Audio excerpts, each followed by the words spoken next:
Okay, we are ready to get started. Welcome to this regular meeting of the City Council. Today is Tuesday, September 19th. I'm echoing. Okay, thank you. I am calling this meeting to order. Notice is hereby given to the members of the City Council and to the general public that at this meeting, the City Council may vote to go into executive session, which will not be open to the public, for discussion and consultation with the city's attorneys for legal advice on any item listed on the following agenda. Can we have roll call? Mayor Daggett. Here. Vice Mayor Aslan. Here. Councilmember Harris. Here. Councilmember House. Here. Councilmember Matthews. Here. Councilmember McCarthy. Here. Councilmember Sweet. Here. Thank you. Vice Mayor, would you lead us in the Pledge of Allegiance? My pleasure. Please stand.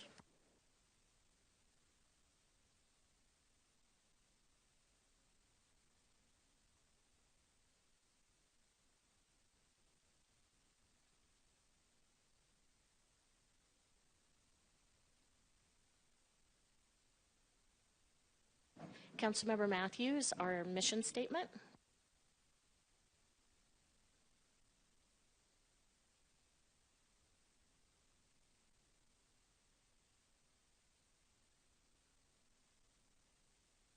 Councilmember Sweet, our land acknowledgement.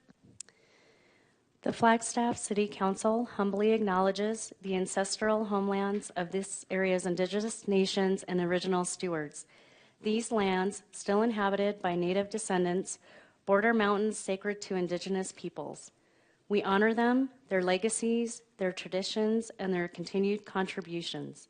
We celebrate their past, present, and future generations who will forever know this place as home. Thank you. All right, we're moving down to public participation, and this is where the public can address the council about an item that is not on the agenda. Comments related to items that are on the agenda will be taken at the time that the agenda item is discussed. You have 3 minutes, and we need to have a comment card from you that are located in the back, and there's a clock up here to keep time. And if you have a larger group, which I see that we have one that does, you can have 10 or more people sign up, and one person will speak for you. And all right, here we go. Steve Carter.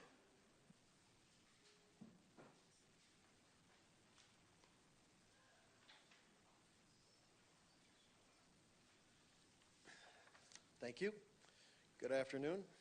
When I joined the United States Army in 1965, I was required to swear an oath to support and defend the United States Constitution. So help me God. Not just the parts I liked, but the whole Constitution. When I joined the Maricopa County Sheriff's Office in 2010, I was required to swear an oath to defend and support the United States Constitution and the Constitution of the state of Arizona. So help me God. Not just the parts I liked, but the whole Constitution. Those oaths are permanent and are still in force. I'm sure when the Flagstaff City Council members were installed at City Council, you swore the same oath to support and defend the Constitution of the United States and the Constitution of the state of Arizona. So help you God. Not just the parts you liked, but the whole Constitution. Whichever one of you tried to help violate the constitutional rights of the Timberline sports owners have directly violated your sworn oath by attempting to deprive those folks of their rights under the First and Second Amendment to both constitutions. Now, you may believe that no one's paying attention to what you do, but rest assured that is not the case. We won't forget what's happened, and I'm pretty sure God has a long memory too, whether you believe in him or not. Those of you who supported the action against Timberline should now, right now, take a piece of paper, write out your resignation from the City Council, and hand it to the City Attorney.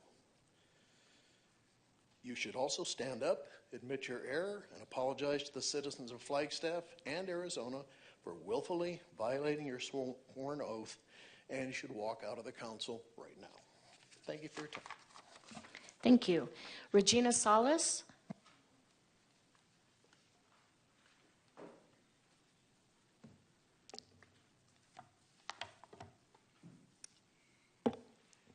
Howdy, Mayor and Council. I stand before you as Vice President of Flagstaff Sister Cities.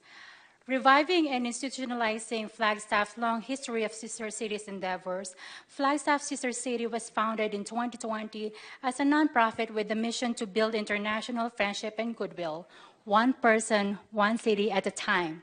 We accomplish this through youth, cultural, educational, and economic exchanges and networking.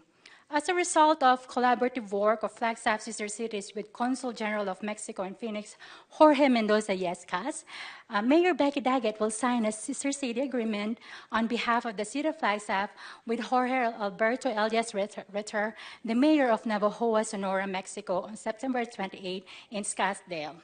This official ceremony formalizes 5 sister cities agreements between municipalities in Arizona and Sonora, forging commitment to collaborate through the diverse cultural, social, and economic similarities that bind us. Flagstaff with Navojoa, Cottonwood with Mazatán, Xolo with Imuris, San Luis with Magdalena, and Superior with Wasabas. On November 10 and 11, Flagstaff Sister Cities is hosting the annual Sister Cities Conference. 16 Arizona towns with sister cities across the globe will gather promoting peace through mutual respect, understanding, and cooperation, one individual, one community at a time. Dignitaries and community partners will also be in attendance. The conference kicks off with a social reception on Friday, November 10th at the International Pavilion at NAU.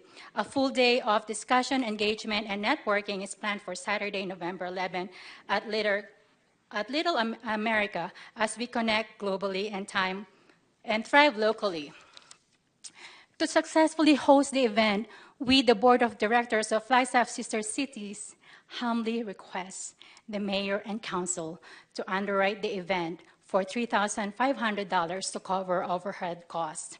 The funds can be drawn from the Council's initiatives allocation, as Mayor and Council historically championed the Sister Cities endeavors. Much gratitude to your support as we breathe life into Flagstaff Sister Cities endeavors. We invite you and hope to see you all at the Arizona Sister Cities Annual Conference on November 10 and 11. In closing, we quote the founder of Sister Cities International, President Dwight Eisenhower. 2 deeply held convictions unite us in common purpose. First is our belief in effective and responsive local government as a principal bulwark of freedom. Second is our faith in the great promise of people-to-people and sister city affiliation in helping build the solid structure of world peace. Thank you. Thank you. All right, so we have a group who would like to speak, and Tom Pearson, you are the representative for them. Can everyone who is here on this matter and whose name is on this card stand up? Great. So you have up to 15 minutes. Thank you, Mayor Daggett, Vice Mayor Aslan, City Council members, for giving me this opportunity and our group an opportunities to speak. I'm here today representing Flagstaff First, a grassroots, nonpartisan community organization focused on local issues that directly affect the residents of Flagstaff and Coconino County. I would like to speak to you about wildfire, flooding, and drought. As I'm sure you recall, the Climate Action and Adaptation Plan of 2018 conducted an exhaustive environmental study and concluded that Flagstaff's 3 gravest threats were wildfire, flooding, and drought. Since that time, of course, we have been ravaged by both wildfires and flooding. Today, the CAAP has been replaced by the Carbon Neutrality Plan. Unfortunately, the Carbon Neutrality Plan does not include wildfire, flooding, and drought as a top priority. Flagstaff First, therefore, is bringing forward for your consideration a petition signed by over 400 residents of Flagstaff, many of whom were affected by the wildfires and the flooding. The petition reads, "This petition requests the City Council add wildfire, flooding, and drought to the current priorities listed in the carbon neutrality plan. These three are the most direct environmental threats identified by a Flagstaff-specific climate vulnerability assessment and highlighted in the Climate Action and Adaptation Plan, pages 17 and 18. Include in the CNP specific goals and strategies for addressing prevention, detection, and suppression of wildfire, mitigation of flooding, and preparation for drought." The carbon neutrality plan currently has 4 priorities: neighborhoods, energy sources, consumption, and commitments. We are proposing that wildfire, flooding, and drought be added as a 5th priority. You may be asking yourself, but what does wildfire, flooding, and drought have to do with carbon neutrality? In fact, preventing, detecting, and suppressing wildfires will have a greater impact on CO2 emissions than any other action item in the carbon neutrality plan. Here's why. According to the California Air Resources Board, the 2020 wildfires in California produced 27.3 tons of CO2 per acre burned. Flagstaff area wildfires, including the Schultz Fire, Museum Fire, Tunnel Fire, Haywire Fire, and Pipeline Fire, burned a total of 67,942 acres of forest. Using the California figures, these fires produced 1,854,817 tons of carbon dioxide. We also have to remember that trees take in or sequester CO2. The U.S. Forest Service estimates the average U.S. forest sequesters or removes from the atmosphere 1.13 tons of CO2 each year. Had the above fires either been prevented or quickly suppressed, 76,774 tons of CO2 would have been sequestered each year by the trees that now aren't there. The goal of the $600 million carbon neutrality plan is to neutralize 857,039 tons of CO2 annually. Clearly, a comprehensive plan to prevent, detect, and suppress wildfires is the most powerful action that can be taken by the City of Flagstaff to reduce CO2 in the atmosphere. You might also be asking, well, why are wildfire, flooding, and drought listed as a single priority? The city has done much good work in dealing with flooding in the east, the west, and the center of Flagstaff. But this work must be classified as damage control. Flooding events occurred, and then steps were organized to mitigate the problem. What's needed is a comprehensive and permanent solution. To get there, it's crucial to recognize that wildfire, flooding, and drought are an interrelated system. Each one has a significant impact on the other. A little illustration here. Pardon it's kind of elementary, but I think it gets a point across. If we start with wildfire, it creates burn scars. Burn scars followed by monsoon rains result in flooding. Flooding runoff is lost water. Lost water leads to drought conditions. Drought conditions lead to wildfires, and the cycle continues. It's a system and should be treated with a systems approach to the solution.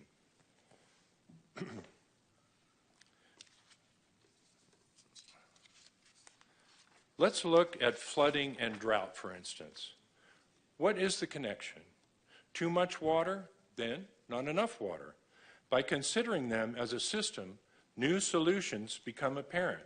For example, transforming flooding and drought into water catchment and water storage would provide a comprehensive solution to both problems. It's a civil engineering, forestry, and hydrology challenge to collect and store runoff. If our predecessors could build the Glen Canyon Dam, surely we can solve this problem. Now let's look at wildfire.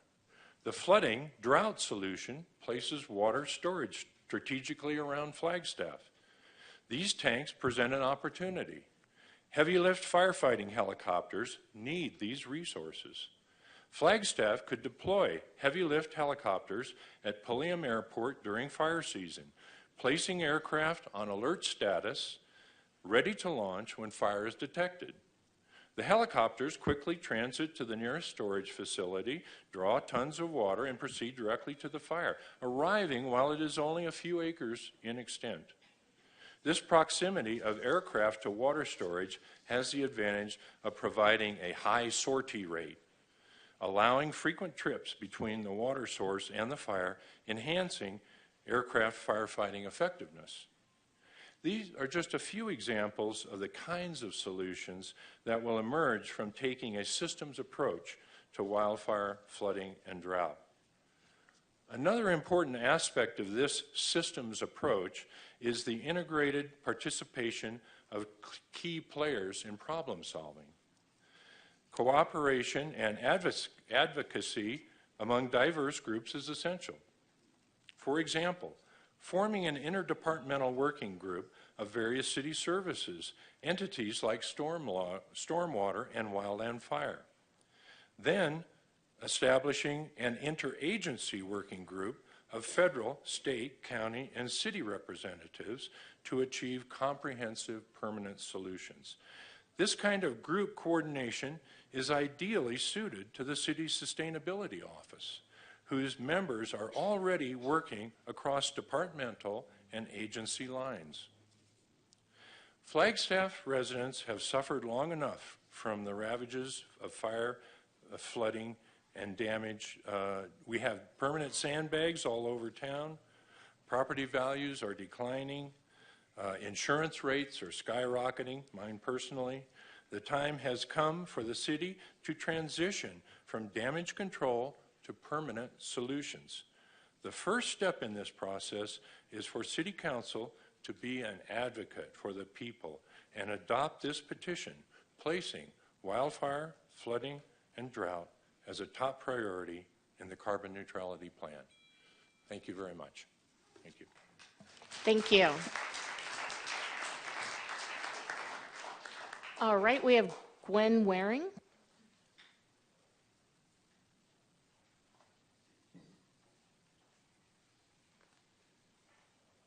Good afternoon. Gwen Waring here. I am here to advocate for the implementation of a noise ordinance in Flagstaff. And I'm sure this is probably something you've been hearing, not infrequently. Specifically relating to noise, engine acceleration noise, which is so pervasive now. Most afternoons, I live up behind the hospital, most afternoons, every weekend afternoon, and often all night up Fort Valley, people are racing engines, and it's just terrible. And I know we have no noise ordinance, which is kind of amazing, and I'm here to encourage you to try to work on that, and any guidance you could give me as to what to do to bring a public, interest in that to bear, I'd be glad to do that. Buffalo Park, McMillan Mesa, end of the day, utterly ruined now by this noise, which is every 5 minutes, at the least. And it's just terrible. It's an invasion of everybody's sense of peace, in this town. I talked to the guys at RNA, and they said a noise ordinance would probably do the job, to limit the acceleration noise that goes. And there's also probably additional carbon being dumped out, I would guess, to go along with the noise. So it's very stressful. I think it's kind of aggressive. And that makes me uneasy in this political climate we live in now, that it's, this Hollywood producer I read a quote from recently said, it's not all that far to get to road warrior kind of terms in this country. And that may sound paranoid, but let's hope so. But anyway, just wondering if there is any plan in place to implement a noise ordinance for Flagstaff. Can I ask a question? Is that fair? During public participation, we're not able to interact with you, but we do take notes and can talk to staff afterwards. Okay. Thank you.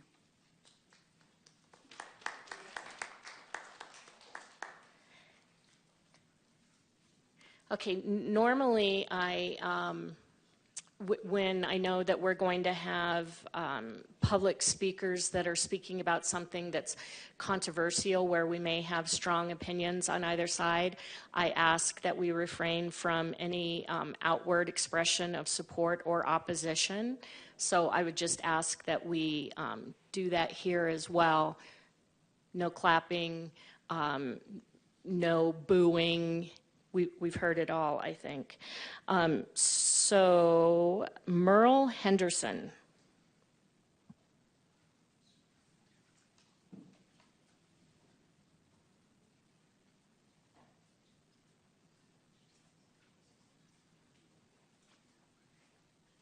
I simply stand in support of what Tom Pearson has previously said in regard to the Flagstaff First agenda. Thank you. Thank you, Mr. Henderson. Margaret Gunderson.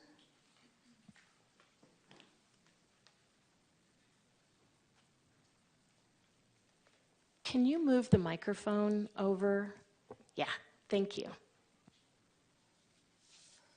Good afternoon, Mayor, Vice Mayor, and City Council. Thank you for letting me speak. My name is Margaret Gunderson. As a resident of Flagstaff for 49 years, since 1974, when my husband was hired at NAU as a professor of biochemistry, and I was faculty in the NAU School of Music for 40 years as a teacher of voice and a singer, we were always happy that Flagstaff had clean air and clean water. As of May 2023, this is no longer true because of the limestone quarry on Sheep Hill. I own 2 properties, one in the county and one in the city limits. The one in the county is 1/3 mile from the quarry. I have had severe chest pain and inflammation from the limestone quarry dust. Since then, my doctor advises me that this dust is detrimental to my health and lungs. As a 79-year-old widow, I am living with pain and developing lung disease in my old age. The choice that the city of Flagstaff has made is unconscionable and unsustainable. Whenever I go to my country home, my county home, I have to dash from the car into the house. The dust gets in the car, furniture, clothing, and lungs. One cannot open windows or be outside. It is a very bad experience to live like this. I'm here today to tell you that the choice to continue polluting the air and injuring your citizens, eventually causing death by silicosis, a horrible lung disease, will cause many people to start holding the city of Flagstaff responsible for their medical costs, loss of quality of life, and plummeting property values. The wind in Flagstaff is usually from the southwest, which carries the limestone dust a long way, including to my house, covering the pine trees and houses. When the wind blows from the east, the dust is carried to the mall, other businesses, and further east. This situation demands a correction of high industrial zoning to residential zoning with the action to close down the Sheep Hill Quarry permanently, which is in the city limits since 1973. As a singer for over 50 years, using my lungs for my profession, I strongly request that the City of Flagstaff change the zoning and close the quarry. People of the city and county Thank you. I'm have the sorry. right I'm to- sorry. Your 3 minutes are to up. clean air. Thank you. Thank you. Michelle Lindquist.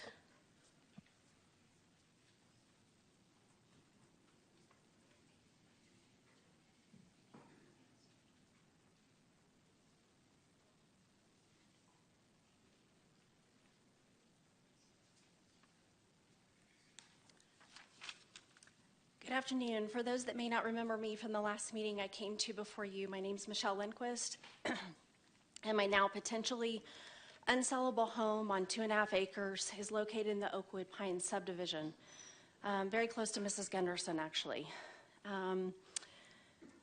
It's adjacent to city limits on the east side of Flagstaff. When preparing my speech today, I tried to think about what would really move the needle with the city council, but since I told you last time, it took 6 hours after taking my son to the emergency room to getting breathing properly, and I only heard from one of you to come out and see what we're going through.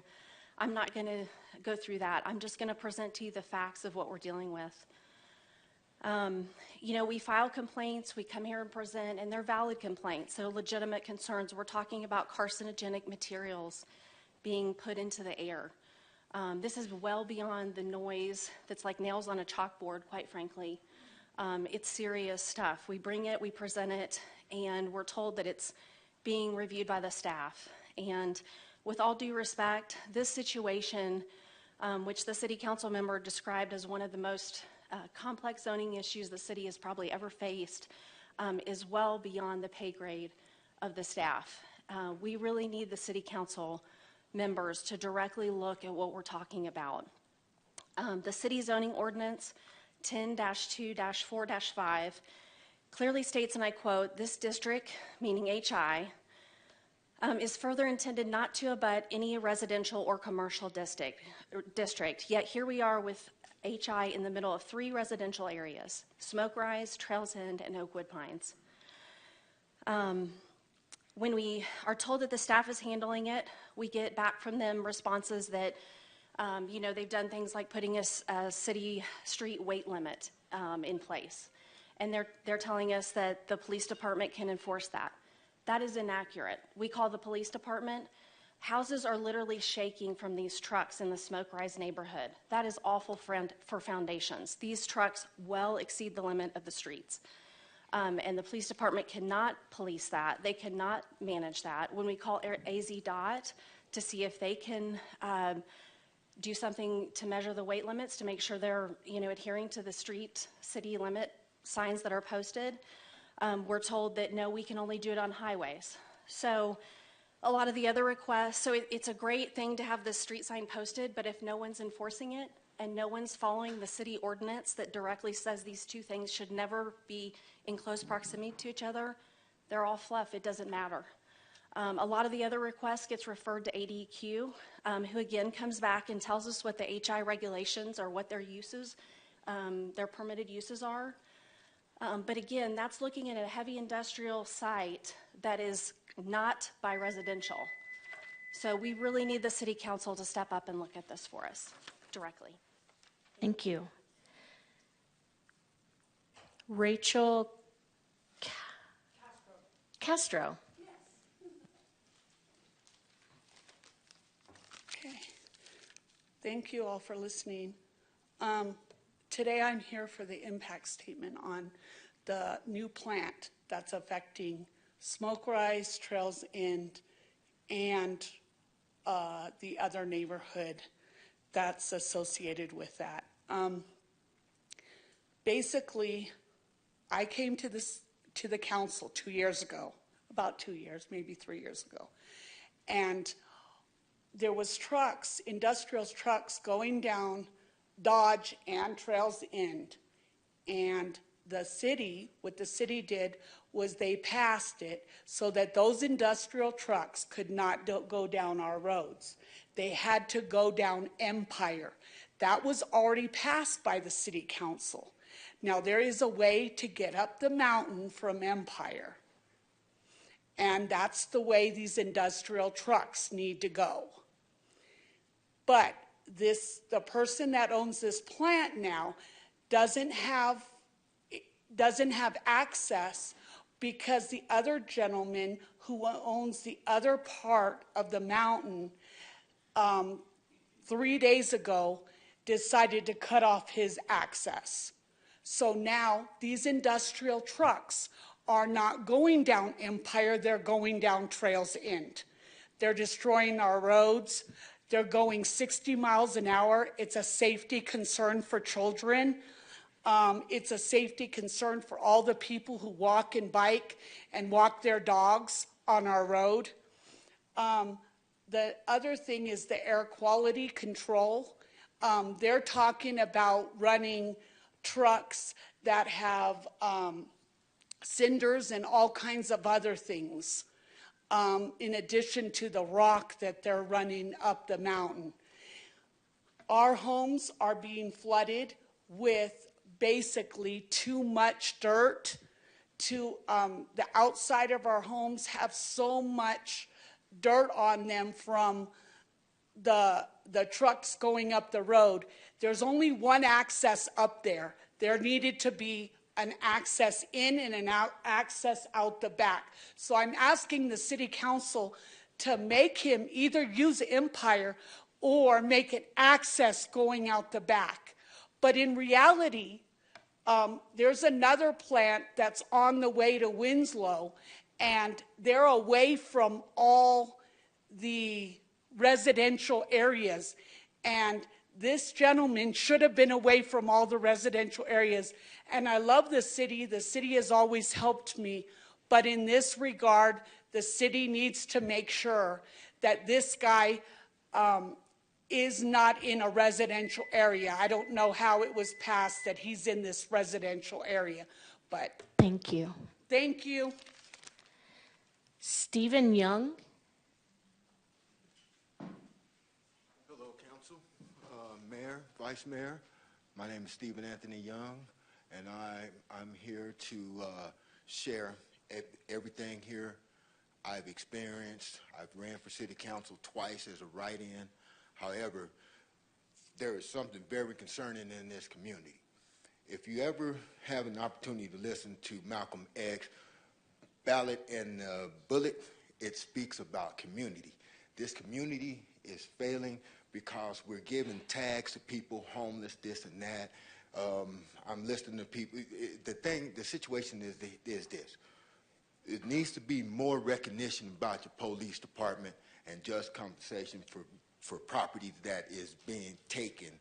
Now, I've been falsely arrested 3 times by the Flagstaff Police Department. My brother and I have been, we have been treated not according to what we're reading on the internet. I'm saying our U.S. Constitution means nothing to the city of Flagstaff Police Department, and apparently it doesn't mean anything to the city manager, and we've been trying to speak with the mayor. Now that there is 3 claims have been made. Now there's been illegal towing, there's been illegal landlord-tenant situations, there's been attorney situations. I'm saying to you that if you research me, I am the best advocate in town. However, I have also a target, as well as my brother. Now, I behoove you to look into your police department, because there will be further, well, basically everything has been dismissed. Everything that has already been filed with your risk management needs to be reviewed, because now that the criminal and that Brown Nichols is about to just retire, I believe, because now everything is starting to be a full circle. You may ask me, what do I mean by that? It means that the harassment, the discrimination, racial, and being villainized for standing up for my constitutional right by your department. Now, it is well documented. I don't want to stand here and blow smoke up y'all ass, but I'm saying to you that I'm coming. and we're going to need to make some type of renegotiation about 116 East Butler, a property you haven't recognized since 1997. Thank you. Thank you. All right, I don't see any additional public comment. So we will move down to proclamations and recognitions.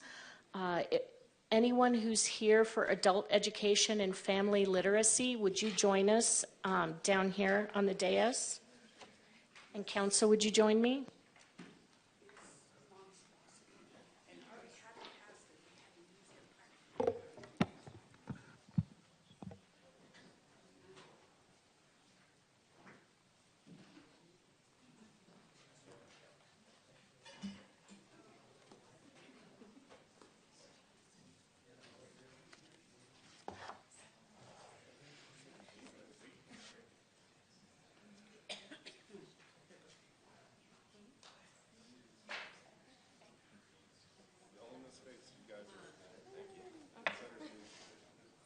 Take center stage. Oh, we're doing like a soda thing? Okay.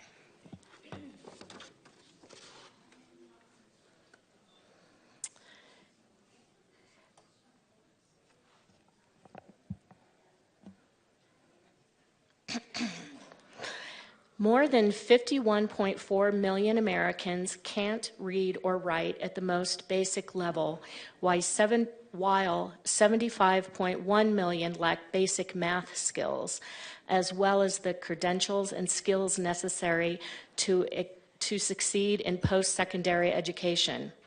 92% of jobs in the U.S. require digital skills, and 1/3 of workers don't have the foundational digital skills necessary to enter and thrive in today's jobs. Every year, 1 in 3 young adults drops out of high school.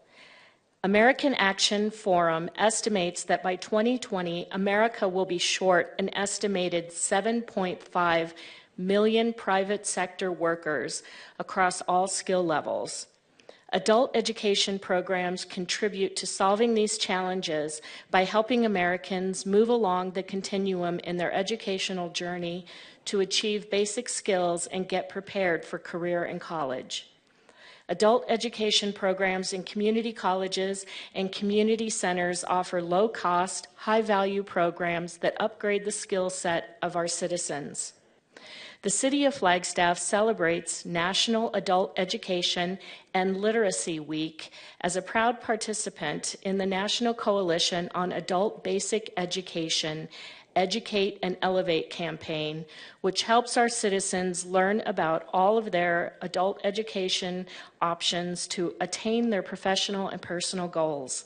Now, therefore, I, Becky Daggett, Mayor of the City of Flagstaff, proclaim September 18th through 22nd, 2023 as Adult Education and Literacy Week.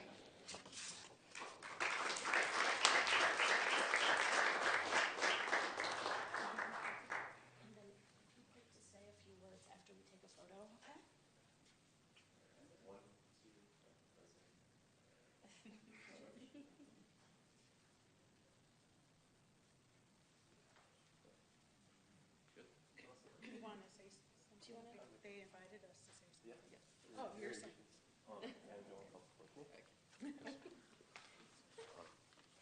So we would like to thank you.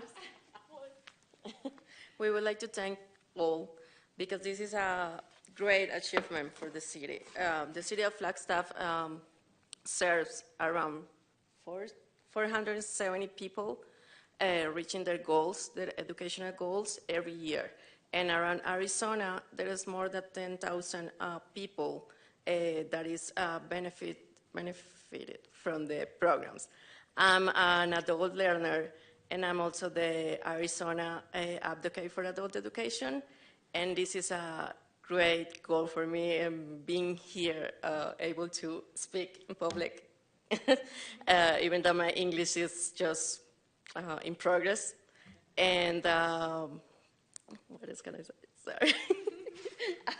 I left you guys with the director of Coconino Adult Education. So honors, she's She's a student. She's also representing the Arizona Association for Lifelong Learning, which is our professional organization and the Coalition on Adult Basic Education. My name is Donovan Wiedemann. I'm the Senior Program Manager for the local provider of adult education, Coconino Community College Adult Education. And it's our honor on behalf of the Coalition on Adult Basic Education, Arizona Association for Lifelong Learning, Coconino Community College Adult Basic Education, and of course, most importantly, our students to accept this proclamation. So as Anna mentioned, CCC Adult Education serves 490 people from across the county with our through our services. And this student population was particularly hit hard by the pandemic and faces significant barriers to securing employment and family-sustaining wages.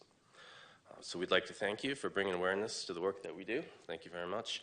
And for supporting our students as they pursue their hopes and dreams. So thank you very much. Thank you.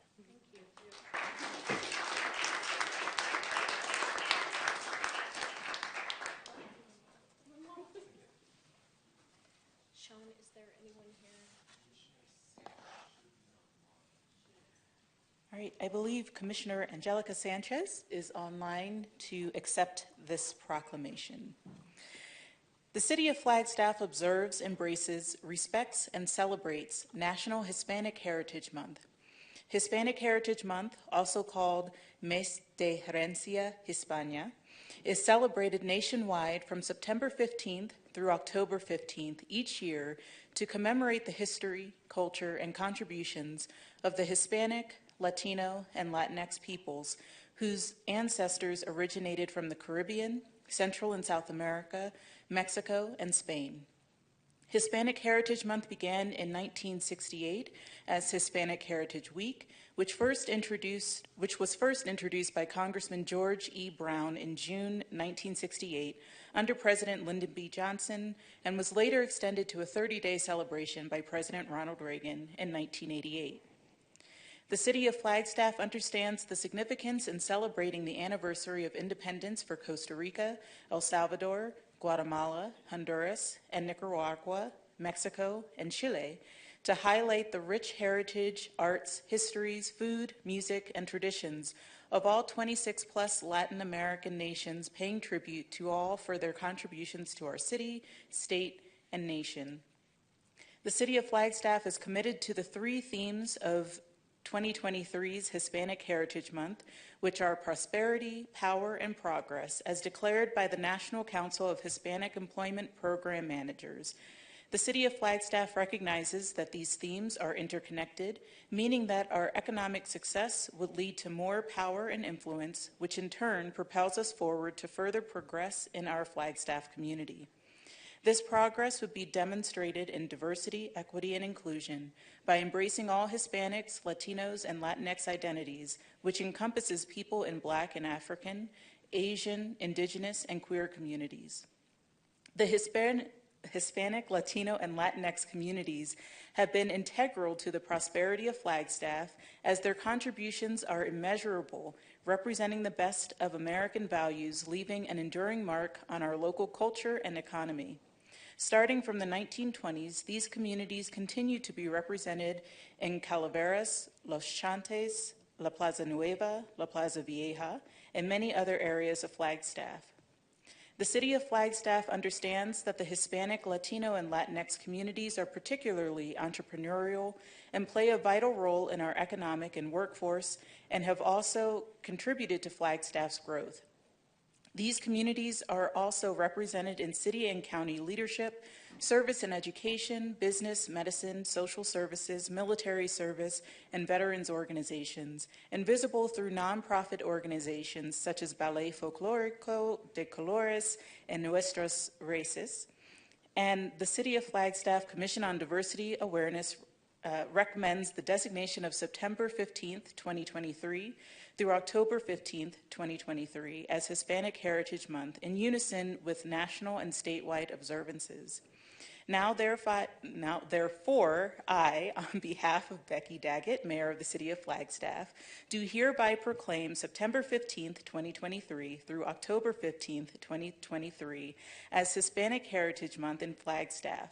honoring the history, heritage, and contributions of Hispanic, Latino, and Latinx Americans with festivals, educational activities, and other local and statewide observances.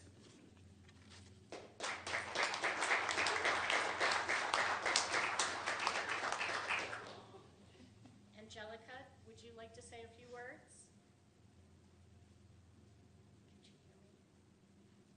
Angelica, if you'd like to say a few words, please go ahead. Sure thing. So my name's Angelica Maria Sanchez, and I'm here representing the Commission for Diversity Awareness, and I'm honored to receive this proclamation. I was appointed to CODA recently, and so I'm very excited to continue to work with community partners to celebrate the identities of folks in our region, and I'm very grateful to be living in a community like this. Thank you so much.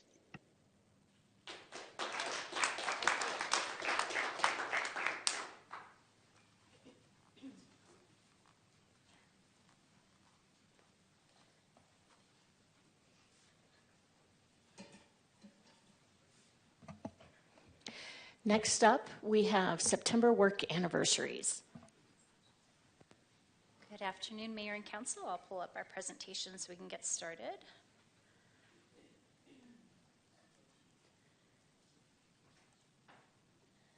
So we are reviewing the month of September anniversaries.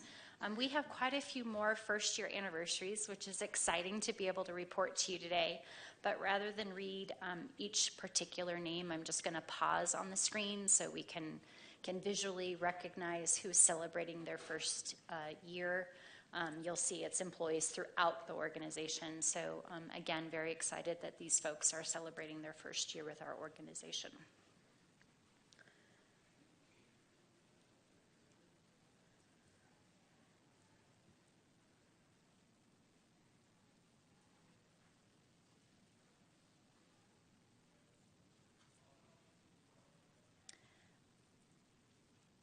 This is our last screen of first-year anniversaries.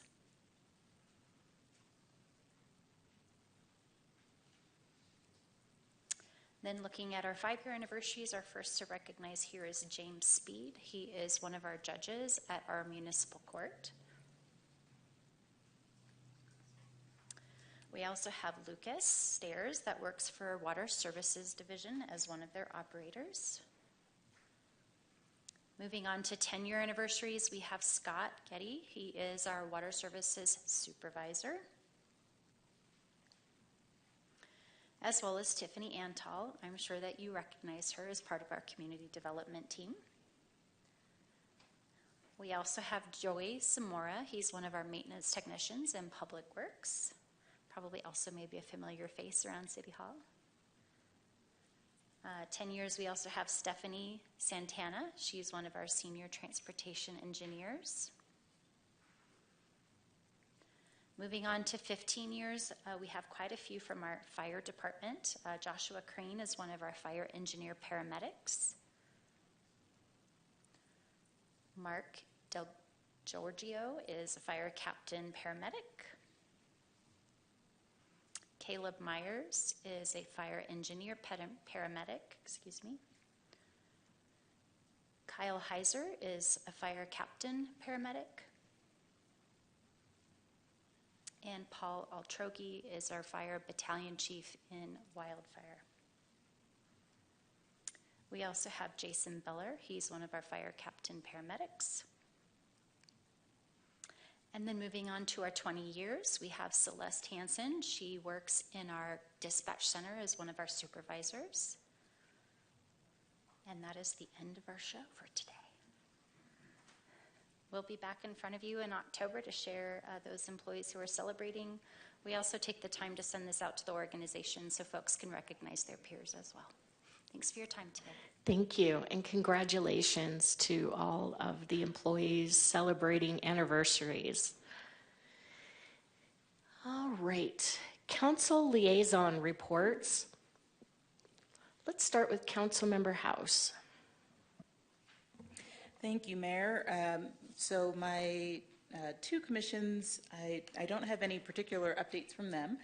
However, I am the liaison for the Sister Cities Council or Commission, and I would like to voice support for the request that was made today, particularly as furtherance of the work that I'd like to see us doing in terms of our community's cultural engagement and economy, as well as some of the innovative and integral work that we're doing in terms of that sistership with our sister communities. I think the conference is going to be very exciting and interesting to learn from, and I'd love to see our support of that moving forward.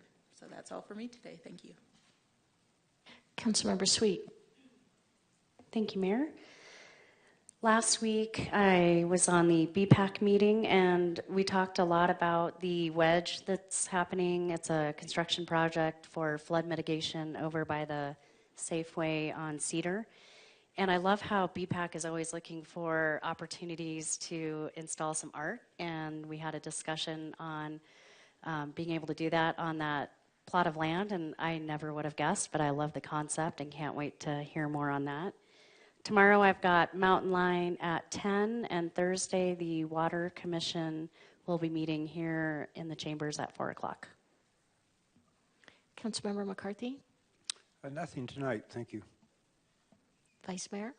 No commission liaison updates this week. Councilmember Harris.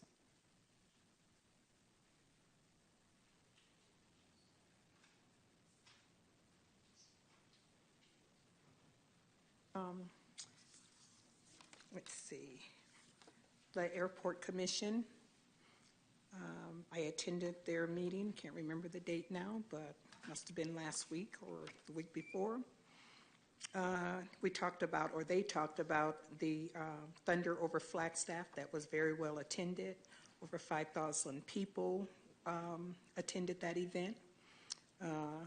August was a very busy month for for Weissman, in terms of just lots of in and out of traffic at the airport. They said that October is their second busiest month, and that's coming up soon.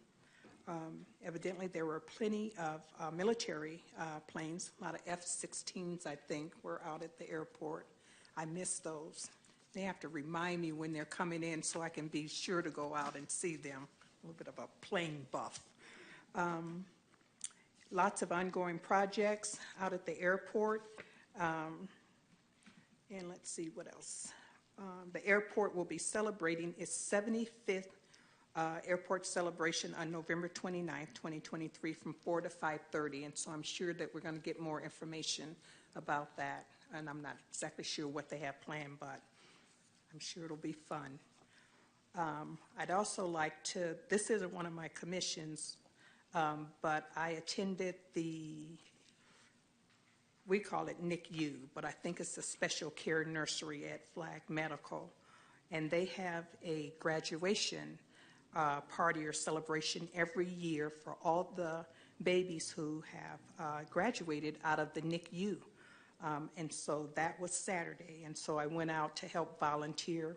I have to say that Guardian Air was the star of the show, but our Flagstaff Flagstaff Fire Department came in second. And so thank you, Chief, for always allowing the firefighters to go out and be a part of community events.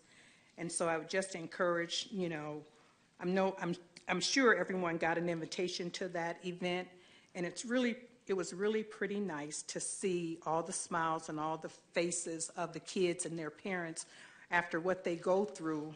Some of the kids would be in the NICU for months on end, and some of them had to be transported down to Phoenix for additional care. But Saturday was really nice just to see all the smiles and everybody laughing and being happy and celebrating their graduation from the NICU. So I just wanted to share that with everyone. Thank you. Councilmember Matthews. Thank you, Mayor. Last Wednesday, on the 13th, was our CJCC, which is Criminal Justice Coordinating Council retreat. Thank you, Mayor, for attending, and City Manager. There was such a great just group of people from, you know, all different departments that serve people that fall into our criminal justice system. And it's just refreshing to see how they work together to help solve some of our challenges and serving this population group. One of the phrases that I took away, which had nothing to really do with the outcomes, but it's admiring the problem, which I think we all do a lot. We talk about a problem a lot, but we admire it. We don't really do anything about it. So this was a very productive group. We have 4 focuses: behavioral health, juvenile, key performance indicators in the indigenous community. And one of the common themes that came out of our strategic plan for the coming years is the establishment of a tribal healing court. And one thing that wasn't as wonderful, but a reality was we have an increase in our juvenile population coming, facing the court system, and a lot of it is contributed to the lack of socialization of our youth during COVID, the lockdown. So we had a lot of great, real conversations. We broke out into work groups, and we just talked about what we'd love to see, just kind of if we could do anything and have anything, what would it look like? So it was really great to just break out of that mindset of we probably can't do something, and we just threw a lot of stuff out on the table, and it was really great, and I look forward to the final result. Nothing from me. So we will move down to item number 7, liquor license public hearings. First is A, consideration and action on liquor license application from Laramie Jean Sandlin, Dark Sky Brewing Company.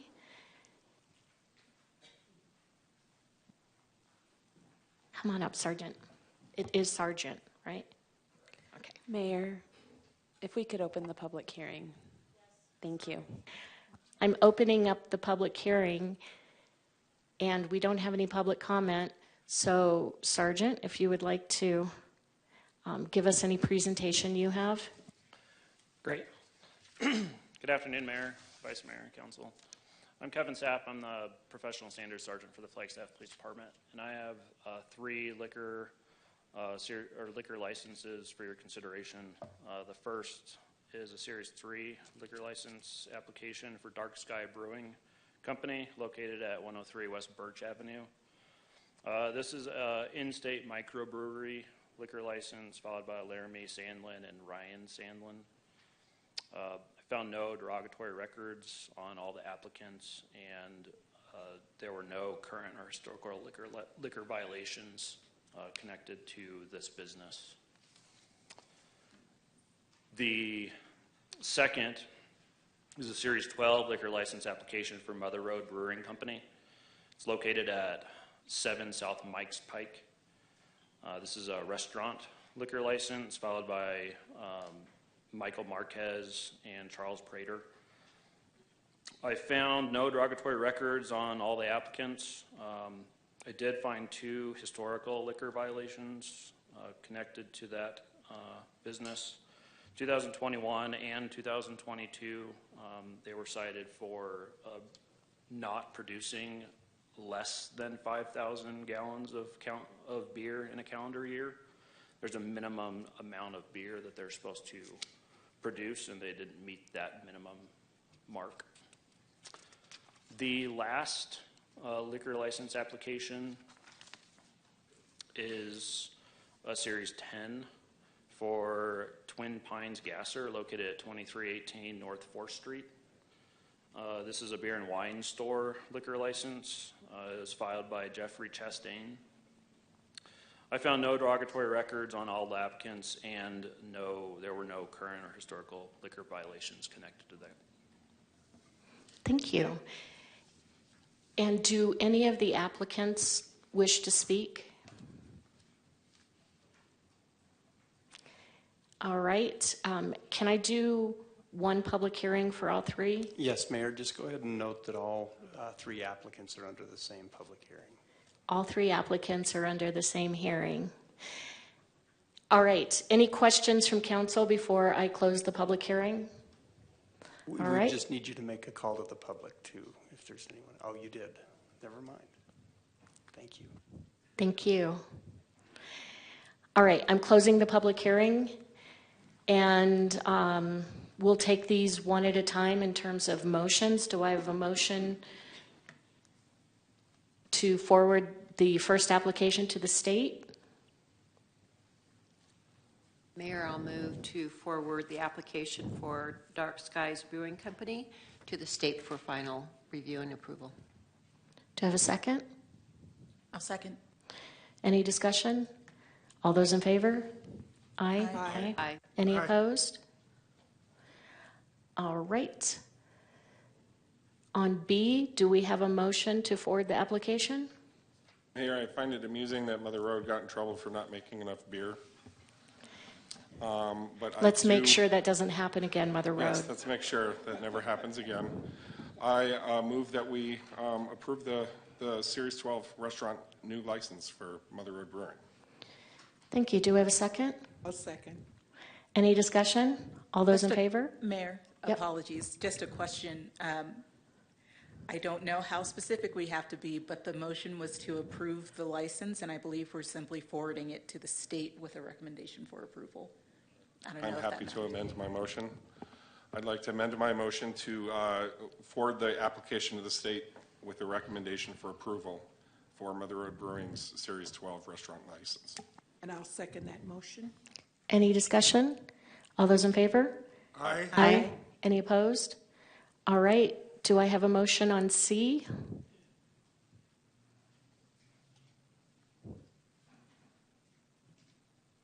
Mayor, I'll move to approve. It would be to forward the application to the state, yeah. Vice Mayor Mesmia. Mayor, I motion to move forward the application for Twin Pines Gasser for approval, with a recommendation of approval to the state of Arizona. Do we have a second? I'll second. Any discussion? All those in favor? Aye. Aye. Any opposed? All right. Moving down to, thank you, Sergeant. Moving down to item number 8, consent items. All matters under the consent agenda are considered by the City Council to be routine and will be enacted by one motion approving the recommendations listed on the agenda. Unless otherwise indicated, expenditures approved by council are budgeted items. Is there anyone on council who would like to pull out any of these items? Vice Mayor. Mayor, I'd like to pull A. Thank you. So then,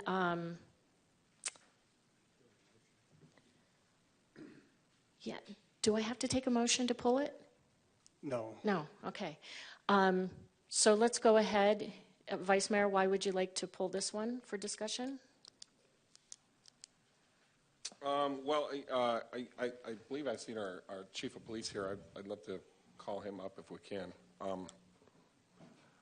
Are we having this conversation now, or are we going to do the rest of the consent agenda? Could we get the motion on first? the rest of the consent agenda first, Mayor, and then Yes. we can have the My discussion on it? apologies. Oh, Can I that's get a okay. motion to approve B through G? Mayor, I move to approve consent items 8B through G. Do we have a second? I'll second. Discussion? All those in favor? Aye. Aye. Aye. Any opposed? All right, now let's go back to A, and it looks like we have several people here. We drew a crowd here. Thank you, Chief, for being with us. Consent item 8A involves the purchase contract for 9 Chevy Tahoes for the police department. We are in a mode now where our muscle memory sort of dictates that we look into electronic vehicles whenever we're looking to replace vehicles in our fleet. We had a conversation about this. I understand where things are at. I think it's good for us to go ahead and have this discussion publicly as well. 9 Tahoes is a lot of vehicles at once to purchase, especially when we're hoping to get as many EVs in our fleet as possible. Just wanted to open up for discussion and contextually talk about why It's so important for us to move forward with this the way it is. And also, I did want to note, I wrapped back around with sustainability, and I've heard from them that they did approve this exemption. So wanted that out there in the public record, and go ahead and talk to us. Yeah, thank you, Mayor, Vice Mayor, members of council. Before you is a request to ratify the purchase of 9 Tahoe patrol vehicles. Previously, the police department had been doing a good job of purchasing the hybrid Ford police utility vehicles over the past several years. However, in 2021 and into 2022, we began to see supply chain issues. The 4 hybrid SUVs approved for in FY22, we were not able to take delivery until June of 2023. In June of 2023, we were approved 10 more vehicles. We have an authorized fleet of 50 patrol vehicles. Peoria Ford responded to our request to purchase the 10 Ford hybrid vehicles, but then in June of 2023, they called us and told us, we're unable to give them to you, and we don't know if we ever will be. This kind of threw us into a panic mode. So with the help of purchasing and fleet, all the backup I have behind me, they called everyone they could think of to try and find other SUVs, specifically the hybrids, and we were unable to. Our authorized fleet, meanwhile, went from 50 to 48 down to 41. And even with 41 vehicles at any given time, 5 to 6 or 7 are in the shop for maintenance. So we're down to 41 vehicles due to retirement from age, mileage, mechanical issues, and we totaled 2 out due to collisions. So also in June of 2023, we had our first incident of not having enough vehicles for every police officer. We had to double up, put 2 officers into a car, which isn't the best for timely response to emergencies. So we saw this as an issue and wanted to get out ahead of it. So due to the fact Peoria could not deliver on their contract, we did an emergency memo to city leadership to request to purchase these 9 gasoline vehicles. Believe me, this request it wasn't that we wanted gas vehicles. It was that we needed these patrol-rated SUVs. That's where we're at. Our long-term goal remains the same, explore hybrid and electric options in accordance with our city climate action goals. Unfortunately, the current inventory is just not there. And I believe we're not the only city division facing this. I've heard challenges from other division heads as well, trying to find the hybrid and electric options. So thank you for your consideration. We'll try and answer what other questions you have. Councilmember Harris. Okay, so I'm going to go back to Councilmember Aslin. I think you said that sustainability approved this. Okay, so maybe city manager, when has sustainability been approving purchases? Is that in their wheelhouse they have to approve? Because this is an emergency situation. And so why would they need that approval? Why would they have to approve it in order for it to go through is the question I'm asking. Indeed, and thank you for the question, Councilmember Harris. I don't think sustainability exercises approval authority in the literal sense. I do think they're at the table and they assist in this. They assist with our fleet management policy, which speaks to the purchase of hybrid electric vehicles. And so they are indeed at the table, and they do operate, I would suggest, in a monitoring mode on these items, and they do have input. And frankly, my office also has input on this. I will add to what the chief provided as a narrative, simply for backdrop. I remember vividly when this came to my attention, and I was a little distraught in learning that we were not able to acquire these vehicles because of the number of them. So I immediately contacted procurement and asked, hey, what can we do, or have we exhausted all options? To their credit, they continued to look diligently to try to find replacement vehicles to no avail. And a few days later, they reported back to me. I checked in with sustainability. We had a lot of collaboration internally on this. We know the importance of this to the community and to the council. It's a classic case where the inventory is not there to meet our needs and demands. And so we're troubled by this. but we're even more troubled at the thought of not being able to provide our emergency responders and first responders with the equipment and vehicles they need to operate. And we heard from the chief that they are now feeling that impact. So it was a tough decision, but it was a necessary decision. And I'll go ahead and offer up that the final decision was rendered from my office. So I appreciate your question. Thank you. I just need to follow up, Mayor. So thank you very much for that explanation. I'm concerned regarding the language that sustainability approved the purchase. When this is an emergency situation, we need those vehicles. We should not have to wait for sustainability to approve, because what if they decided that that wasn't really part of the plan and we couldn't do that? You know, I think you understand where I'm going with this. Mm-hmm. Okay. I do, so, and thank you for your comment. Yeah, so yes. I don't want sustainability to be in the position to tell the city that we cannot purchase emergency vehicles that may not be electric vehicles or hybrid when they're not available. Mm-hmm. And so this was an emergency situation, and we needed to make this happen. And so that's my concern. Indeed, Okay? and thank you, Council Member. And again, just to, at the risk of belaboring, sustainability is under my supervision, my oversight, if you will, rather, and we work very collaboratively on this, and we will continue to do so. But rest assured that that final decision comes from my office. Yeah, and thank you very much for your comments. Councilmember Matthews. Thank you, Mayor. Just to follow up on that, you mentioned that there's a lot of, or a good portion of our fleet in service. Are any of those, or a good portion of those, are hybrid vehicles, or are they just the older vehicles?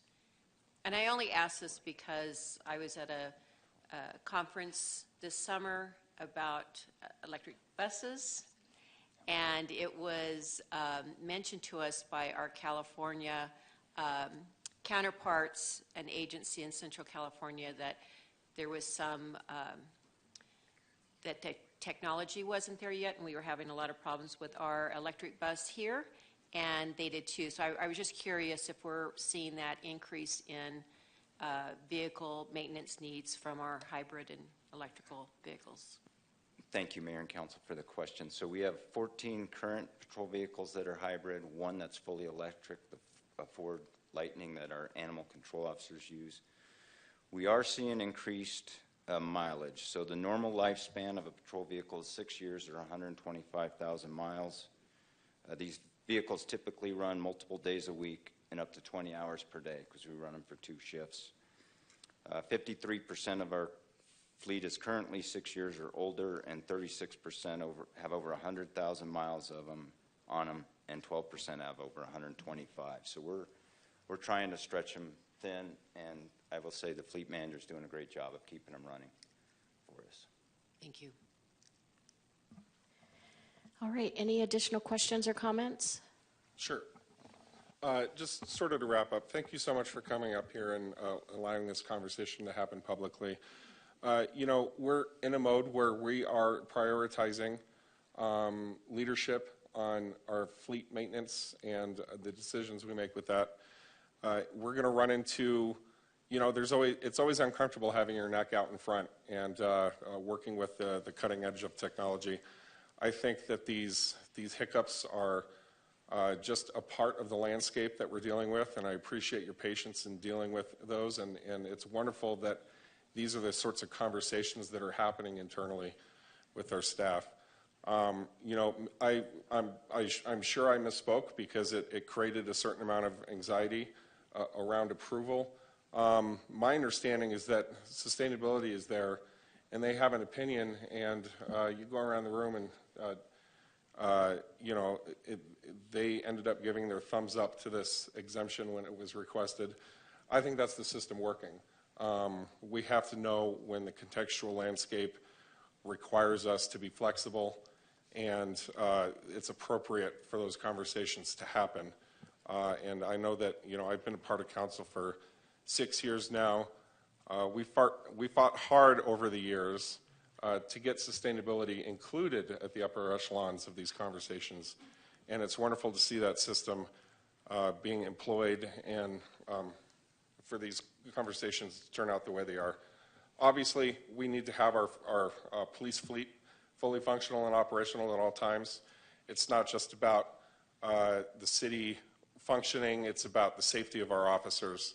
And so we will make these, these conversations are important, but we will, I believe, always come to a reasonable conclusion at the end of the day, given the context we have. And that's where we're at. And so I hope these new 9 Tahoes get the full life out of them as well. We'll run them to the ground, and we'll always be having this conversation with a rotating cadre of new vehicle purchase requests. And thank you for pulling it out, Vice Mayor, so that we could have this discussion. I know members of the public are very interested in our fleet and how quickly we are purchasing electric vehicles. So I appreciate that we're able to have this conversation.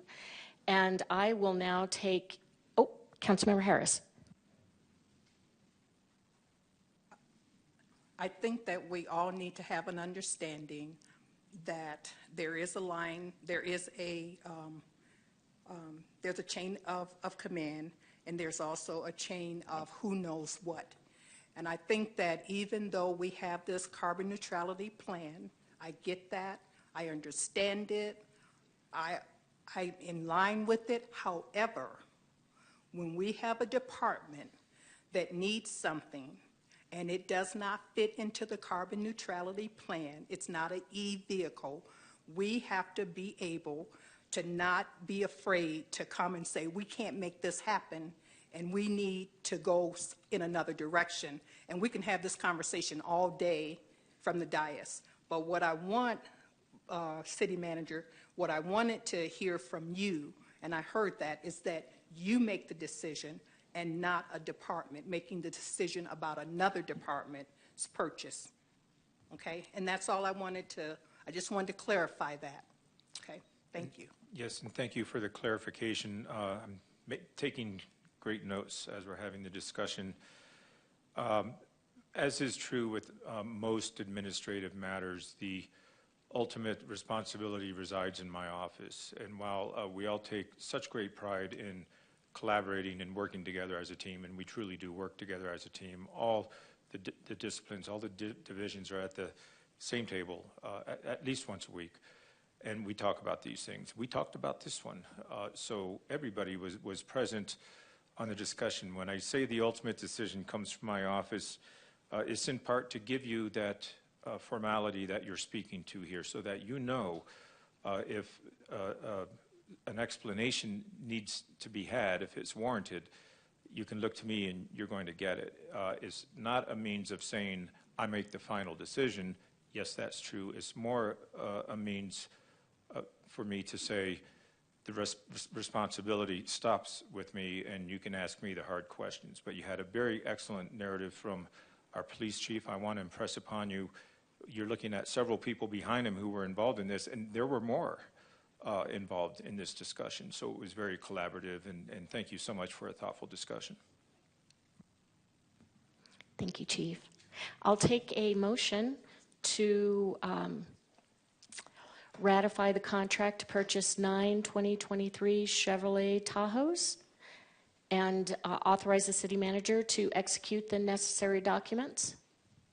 Mayor, I'd like to move to approve and ratify the contract to purchase 9 2023 Chevy Tahoe four-wheel drive for the Flagstaff Police Department vehicles through Courtesy Chevrolet, and authorize the city manager to execute the necessary documents. Do I have a second? I'll second. Thank you. Discussion? All those in favor? Aye. Aye. Aye. Aye. Any opposed? All right. Moving down to routine items. 9A, consideration and approval of a preliminary plat.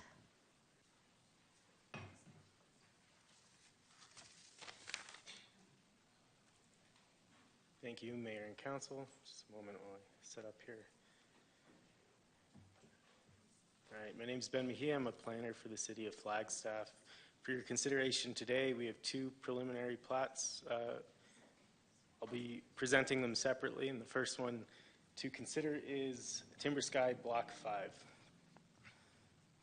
The request was filed by Capstone Homes for preliminary plat approval of Timber Sky Block 5 located at 3345 West McAllister Ranch Road. This is a single-family subdivision resulting in 101 lots on 17.84 acres in the medium-density residential zone, which is also within the resource protection overlay. Staff approved the preliminary plat on August 10th, and Planning and Zoning Commission recommended approval unanimously 5-0 on September 13th. The site is located kind of south central of the Timber Sky development area, bounded to the north by Timber Sky Block 7B and 3B, to the south by Interstate 40, to the west by Timber Sky Block 6, which we'll be talking about a little bit later, and to the east by Block 4. Just to give you a little background on Timber Sky, I know you've seen Timber Sky before, but in case you've forgotten, the zoning map and amendment and annexation were approved in 2016 to develop Timber Sky with a range of units from 910 to 1,300 residential units. And this site is within phase 2 of that development area. The proposal would take access from McAllister Ranch Road and result in 101 units, with two tracks, track C and D, providing some additional open space and resource protection. And as we said, there is a resource protection overlay that applies here, and the resource protection plan would require for the entirety of the Timber Sky development area minimum resource protection rate of 47.5%. Here we have a proposal for 54%. The proposal meets medium density residential standards and T4 and 2 zone standards, with some exception here. So the density range for MR is 6 to 9 units per acre. This proposal does come in at 5.66 units per acre, but the development agreement does allow for density transfer. So that density deficit would need to be made up elsewhere in the Timber Sky development area. Lots are designed to meet resource protection requirements using building envelopes, and the application of planned residential development standards allows for greater flexibility in lot size and dimensions, and that's why we do see some smaller lots here under the 6,000 square feet we might normally expect. We have a range from 4,500 square feet to 10,500 square feet approximately, with lot dimensions at 50 feet by 90 feet. And the setbacks applied here do conform to T4N2 standards. The cultural resource clearance was completed with the original approval in 2016. Open space and amenity area requirements were provided elsewhere in the Timber Sky development area. We also have sidewalks provided throughout the subdivision and elsewhere in the development area. We do have preliminary compliance with engineering standards that will be confirmed with civil engineering plan review, which is after preliminary plat. And a TIA, or traffic impact analysis, was not required for this subdivision, but was reviewed when this originally came in with the rezone. 8-inch water and sewer provides service to all lots on the subdivision. Stormwater is accounted for regionally with regional detention as well as on-lot LIDs. The proposal meets preliminary plat procedures and application requirements, as well as minimum required subdivision improvements identified in public systems analysis that we spoke on previous slides. as well as subdivision standards and regulations, which include lot, street, easement, block design. The proposal meets, preliminary plat meets the requirements of City Code Title 10, 11, and 13, and staff recommends the City Council approve the preliminary plat in accordance with the findings presented in this report and the Planning and Zoning Commission recommendation. And we do have the applicant here if you have questions. Thank you. Thank you. Council, are there any questions? All right, and you have a presentation on the next one too, correct? Yes. Okay. So can I get a motion? Mayor, I move that we approve item 9A as written. I'll second. Thank you. Discussion? All those in favor? Aye. Aye. Any opposed? All right. 9B. Thank you.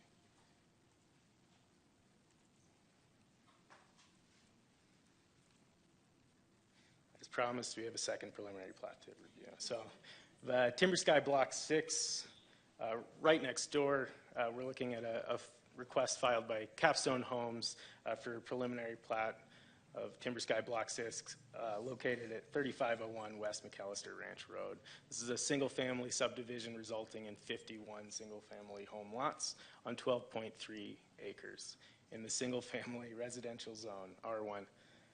This is also within the resource protection overlay. Staff approved the preliminary plat on August 10th, and Planning and Zoning Commission recommended approval on September 13th.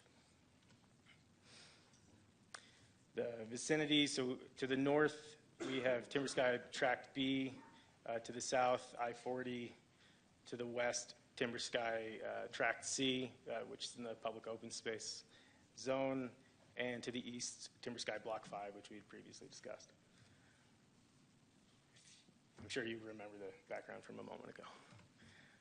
And this is proposing access, once again, from McAllister Ranch Road, and resulting in 51 lots. There are tracts to along McAllister Ranch Road that provide drainage management, moving water to the wash. This is in a resource protection overlay zone, again with a requirement that they preserve 47.5%. Unfortunately, this site does fall slightly short of that at 46.8%, and this just needs to be averaged out across the development area. As you can see to the bottom left of the resource protection plan, that we are keeping track of the total averages as they come in and get trued up in civil. It meets the single-family residential and T3 and 2 zone standards. We have a density range, allowable density range of 2 to 5 units per acre, and this is proposing a 4.07 units per acre. Once again, building envelopes are being utilized to ensure resource protection standards and requirements are met. They are applying planned residential development option using T3 and 2 standards to provide greater flexibility in lot size and dimensions. Lot sizes range from 6,500 square feet to 14,000 square feet approximately, with lot dimensions provided around 55 feet by 115 feet. And the setbacks applied conform to the T3 and 2 standards. Once again, cultural resource clearance was provided in the original approval in 2016. Open space and amenity areas requirements are being met throughout the development area, and sidewalks are also included in this subdivision. Preliminary compliance with the engineering standards will be confirmed with civil engineering plan, which is the next step. And once again, TIA, not required for this subdivision, but was considered through the rezoning process. 8-inch water and sewer line. I feel like I'm repeating myself, I'm sorry. 8-inch water and sewer line provided throughout the subdivision, regional detention for the entire Timber Sky development area. as well as tracks that are providing additional drainage management along that right-of-way. The subdivision, the proposal meets preliminary plat procedures and application requirements, as well as minimum required subdivision improvements, and complies with subdivision standards and regulations, which include lot, street, easement, and block design. So we find that or you shall find that it will, that it complies with Title 10, 11, and 13 of the City Code, and staff recommends the City Council approve the preliminary plat in accordance with the findings presented in this report and the Planning and Zoning Commission recommendation. Thank you. Any questions? Councilmember Matthews, then Councilmember McCarthy. Thank you, Mayor. I brought this up last week or the week before, but under the traffic impact study, why was it determined that we didn't need to do one? So it was already reviewed in the original rezoning. So the impact of this development was reviewed at that rezoning. As a whole? As a whole. Okay, correct. Thank you. Councilmember McCarthy. Thank you, Mayor. I found it kind of interesting that this plat showed, I believe, 4 entrances, and the last one, right next to it, only showed 1 entrance. And I would assume that the city prefers if there's several entrances to a subdivision, so like one street couldn't block 100 houses access. Just a thought. Yeah, well, I mean, there is the connection between the 2 blocks, so in a way, they have access through kind of all access points from McAllister Ranch Road.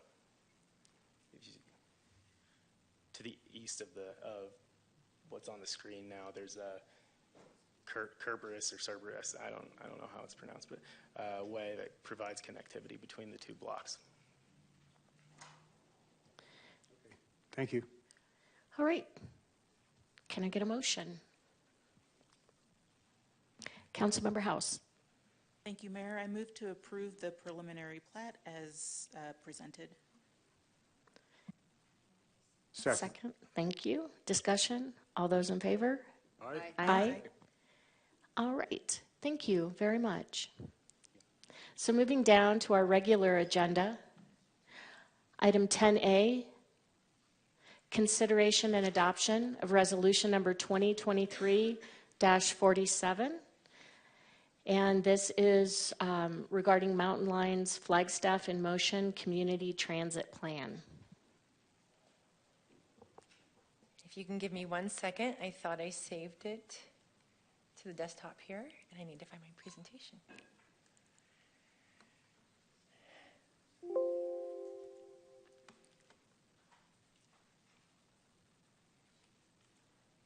Okay, good evening, Mayor and Council. I'm Michelle McNulty, the Planning Director for the City of Flagstaff. This evening, I am presenting a resolution of the Flagstaff City Council to support the Mountain Line's Flagstaff in Motion Community Transit Plan. And because I don't want to forget, I want to thank all the people who worked really hard on this resolution, including Sarah Dechter, Paul Mood, Jeff Bauman, amongst others in those divisions, as well as our partners at Mountain Line, who are also here this evening to answer any questions. So Flagstaff in Motion is the Mountain Line's 5-year transportation plan. I think everyone knows Mountain Line is the transit authority responsible for operating our transit system in the city. They do adopt a new strategic plan every 5 years, and this plan includes ideas for how to improve services and mobility and to provide transit access, which supports and implements our regional Flagstaff regional plan, our sustainability and climate goals, as well as other goals that we have in our community. So recommendations within the plan include just improving that 15-minute transit frequency for much more of Flagstaff, as shown in this graphic.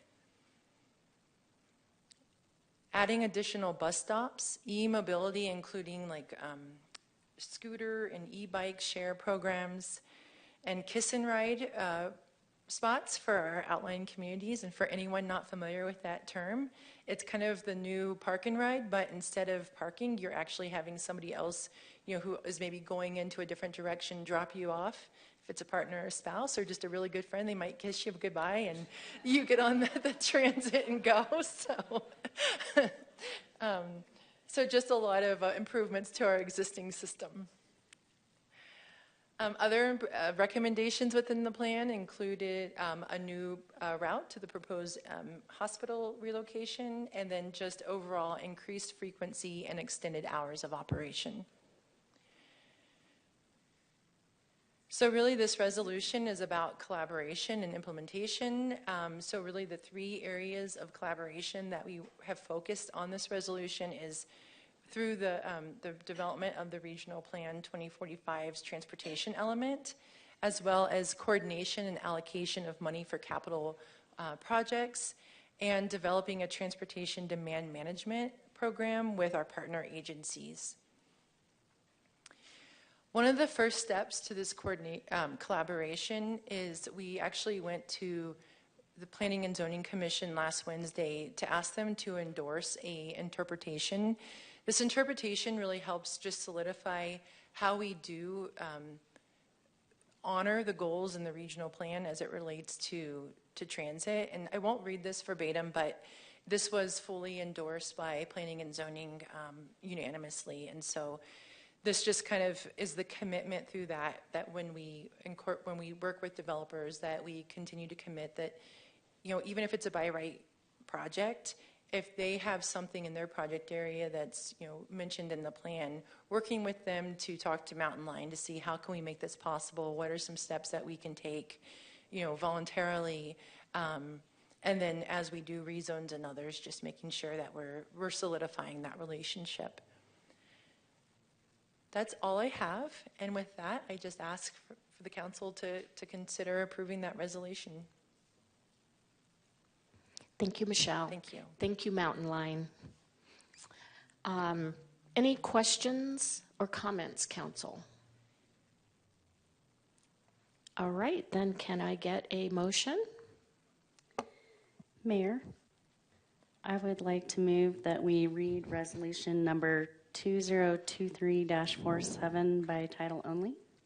Thank you. Do I have a second? Mayor, I'll second. Thank you. Any discussion? All those in favor? Aye. Aye. Any opposed? City Clerk? A resolution of the Flagstaff City Council in support of Mountain Line's Flagstaff in Motion Community Transit Plan. Thank you. Can I get a motion to adopt? So, Mayor, based on my review of this document in the packet that we came out a few days ago, I move that we adopt Resolution 2023-47. Can I get a second? I'll second. Any discussion? All those in favor? Aye. Aye. Any opposed? All right. Thank you so much. Thanks for being here. All right. 10B, consideration and adoption of resolution number 2023-49, resolution approving binding waivers of enforcement for 16 parcels.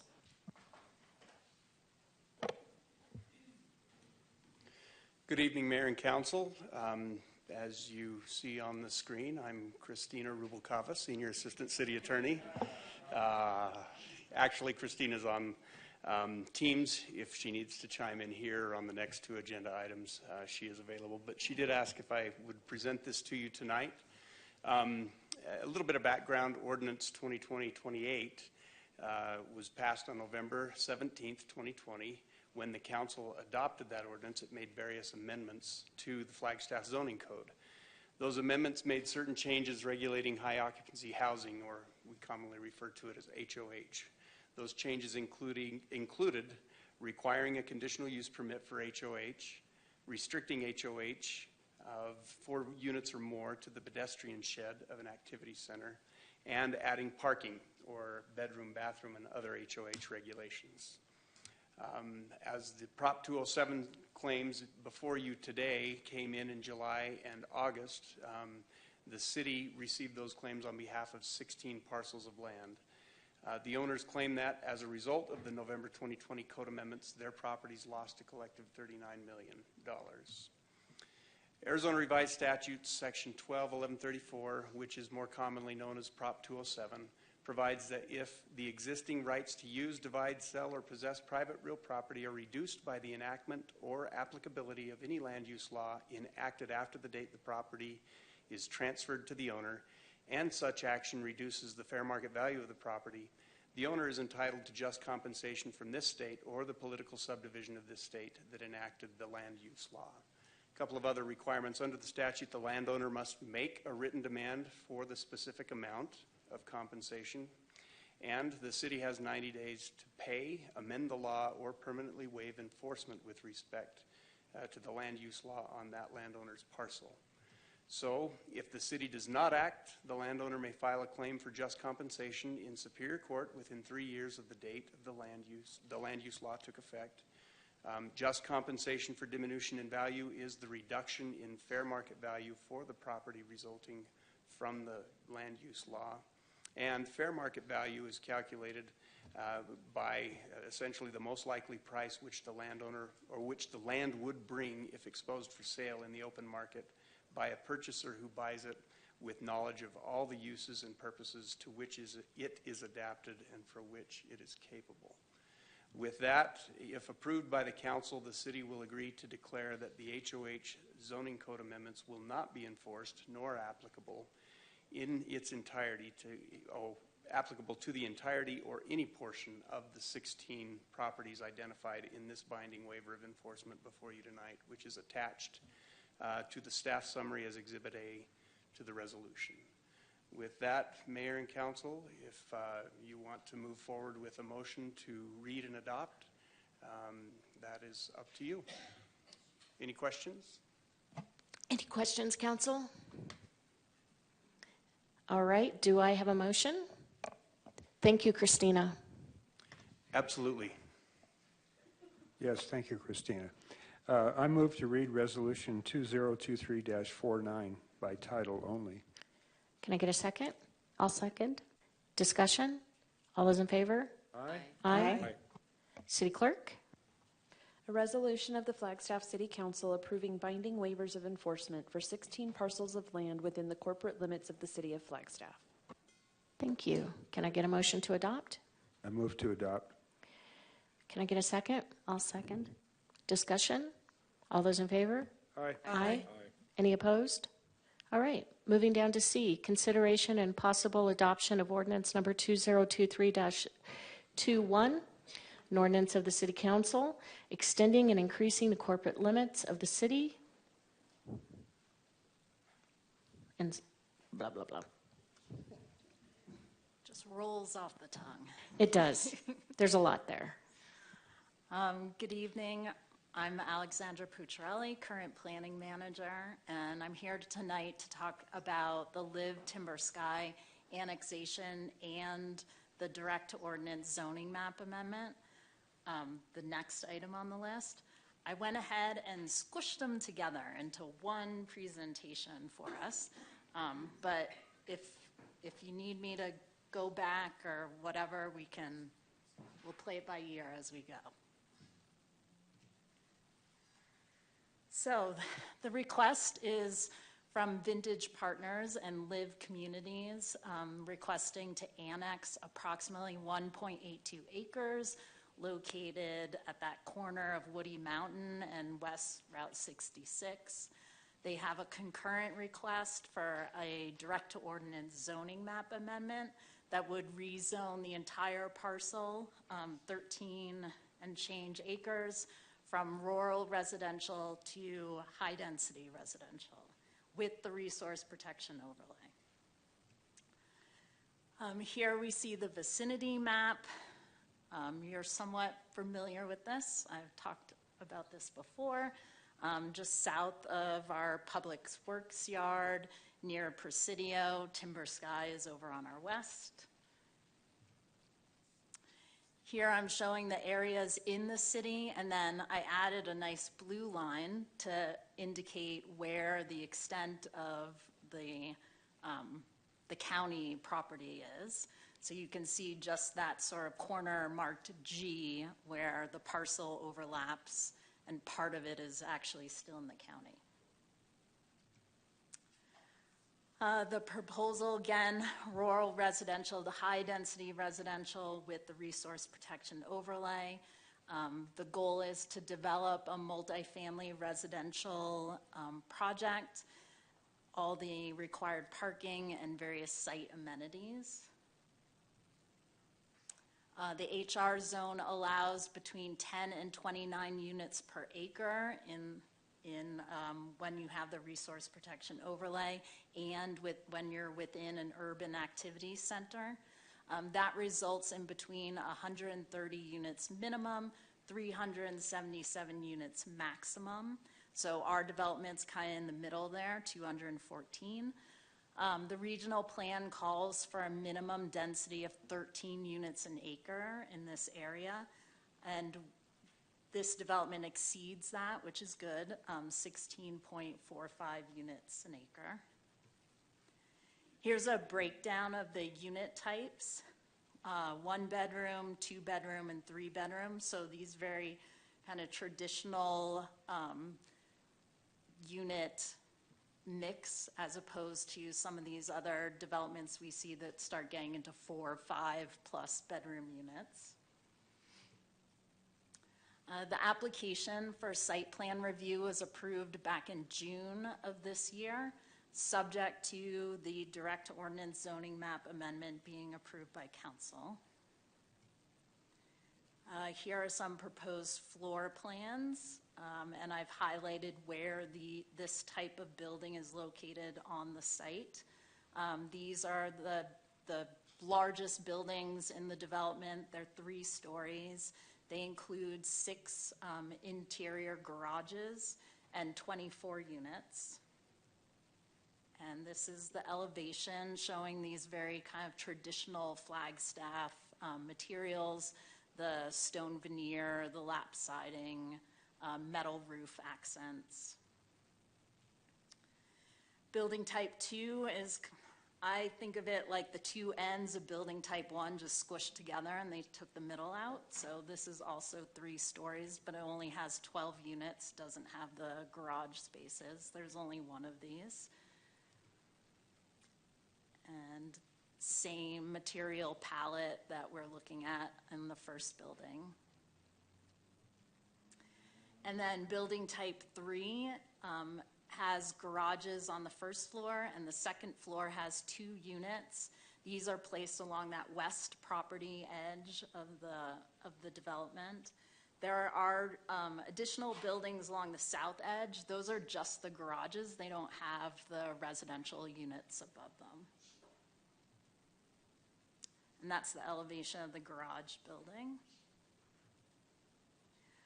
Tree resources, so this site was affected by a wildfire in the past. So there's not a whole lot of trees to be saved here. You can kind of see them in green in these little pockets. There's some down here on the south near the connection to Sky Cottages, and then a couple here near the driveway entry onto the property. They're proposing to save over 50%, so they meet that requirement. So the annexation, that request is for that 1.82 acres, so it's that portion of the existing parcel that's still in the county, as well as the right-of-way in Woody Mountain. It just helps clean up that ownership for the city. Oh, and if you'll note, if you're paying attention, this has the old APN number on it. So just ignore that. That was a test for everyone.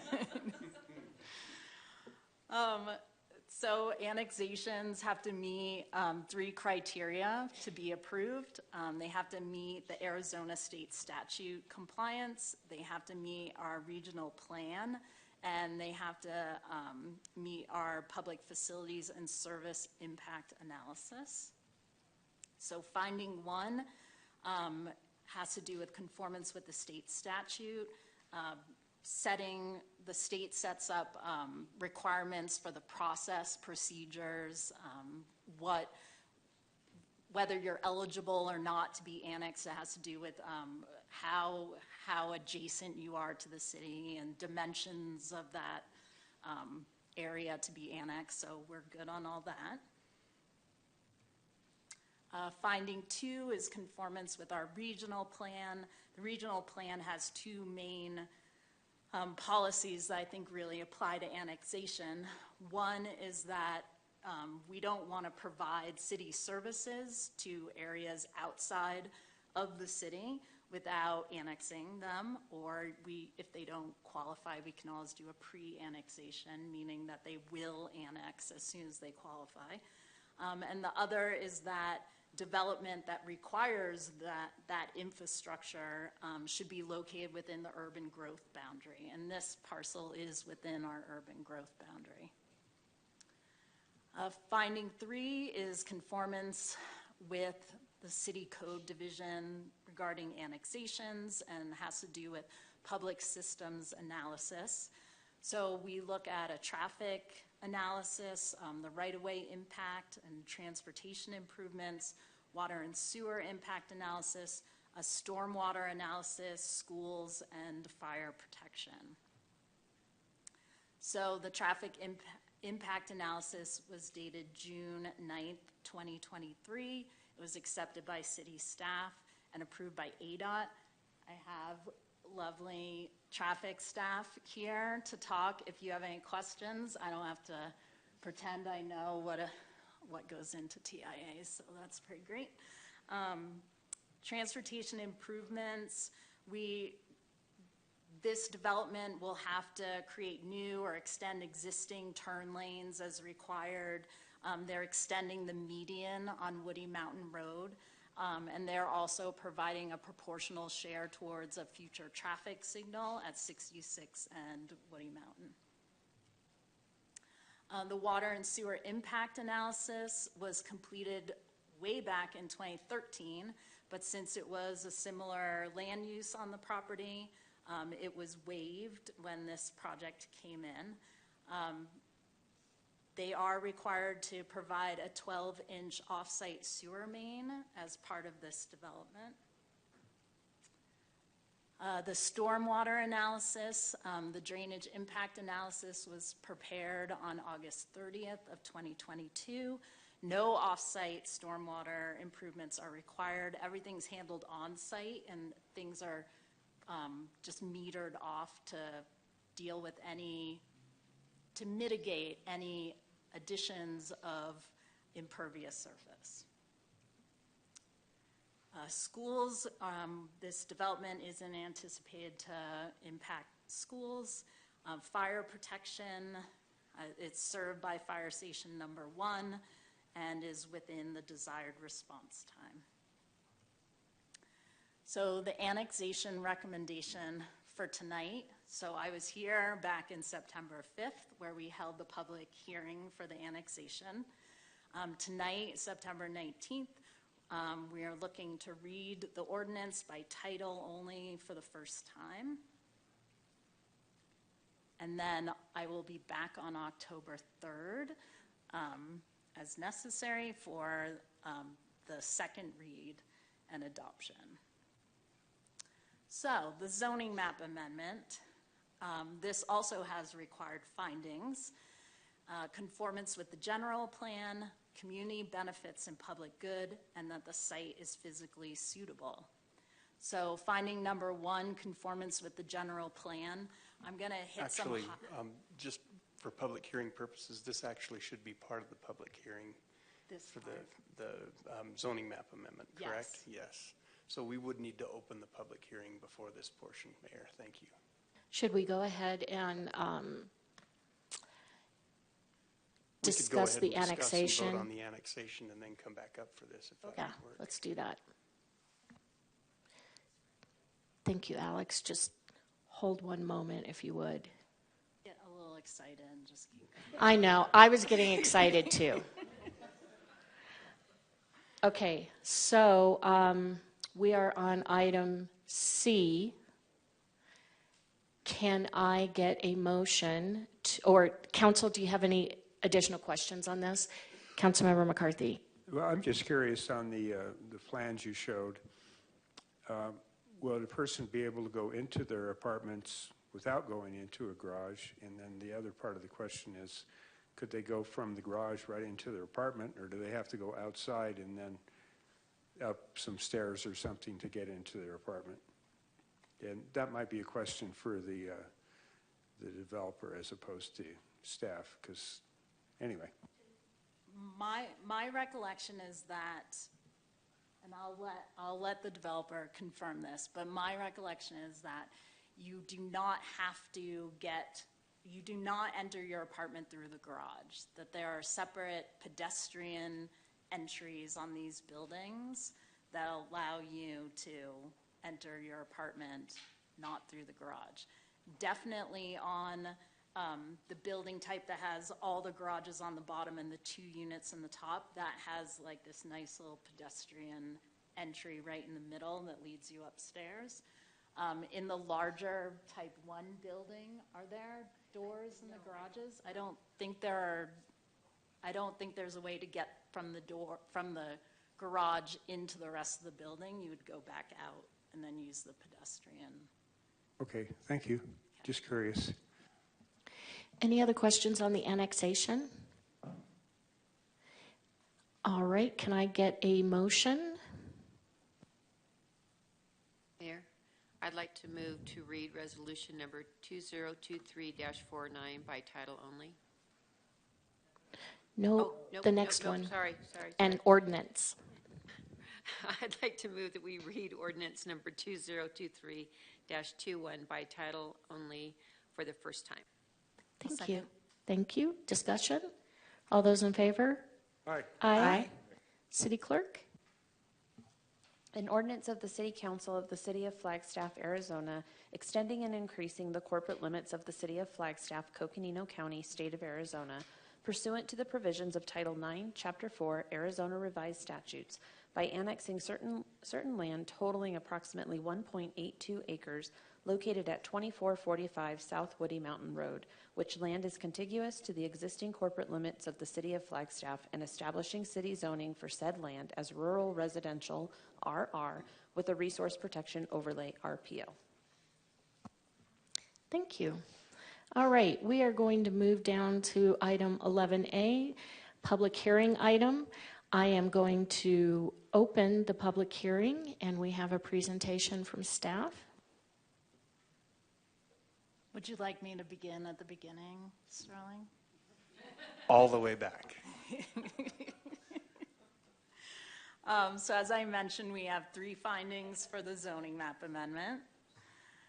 Finding number 1 is conformance with the general plan. I'm going to hit on the highlights here. The staff report went through tons and tons of them. So, but the highlights, this is a future urban activity area, a neighborhood urban activity center. So we want to see greater density at these locations. So that's that 13 units an acre that where this development is meeting that requirement. It is within the urban growth boundary. This development is being proposed to be electric only. They're using the same outdoor lighting standards that we've seen over in Timber Sky, which actually exceed our current code standards. So these very stringent outdoor lighting standards. The developer will also be constructing the foots along both frontages, which helps complete some more of that foots in this area that's been developed with these adjacent properties, and will provide us 214 rental units. There is a lack of commercial development in this proposal. Again, I think we've talked before about just the number of roofs needed to support commercial, and we're not quite there at this location right now. And so I'd like to think that by bringing more residential in this area, that we could be able to support some commercial in the future. Staff determined that there is a lack of connectivity that we like to see in these urban activity centers as far as block sizes. Staff made a condition number 2 was proposed by staff. The Planning and Zoning Commission did not agree with that condition and recommended approval eliminating that condition. And we can talk about that moving forward. Finding number 2 has to do with community benefits and the public good. So as I said, 214 residential units, much needed.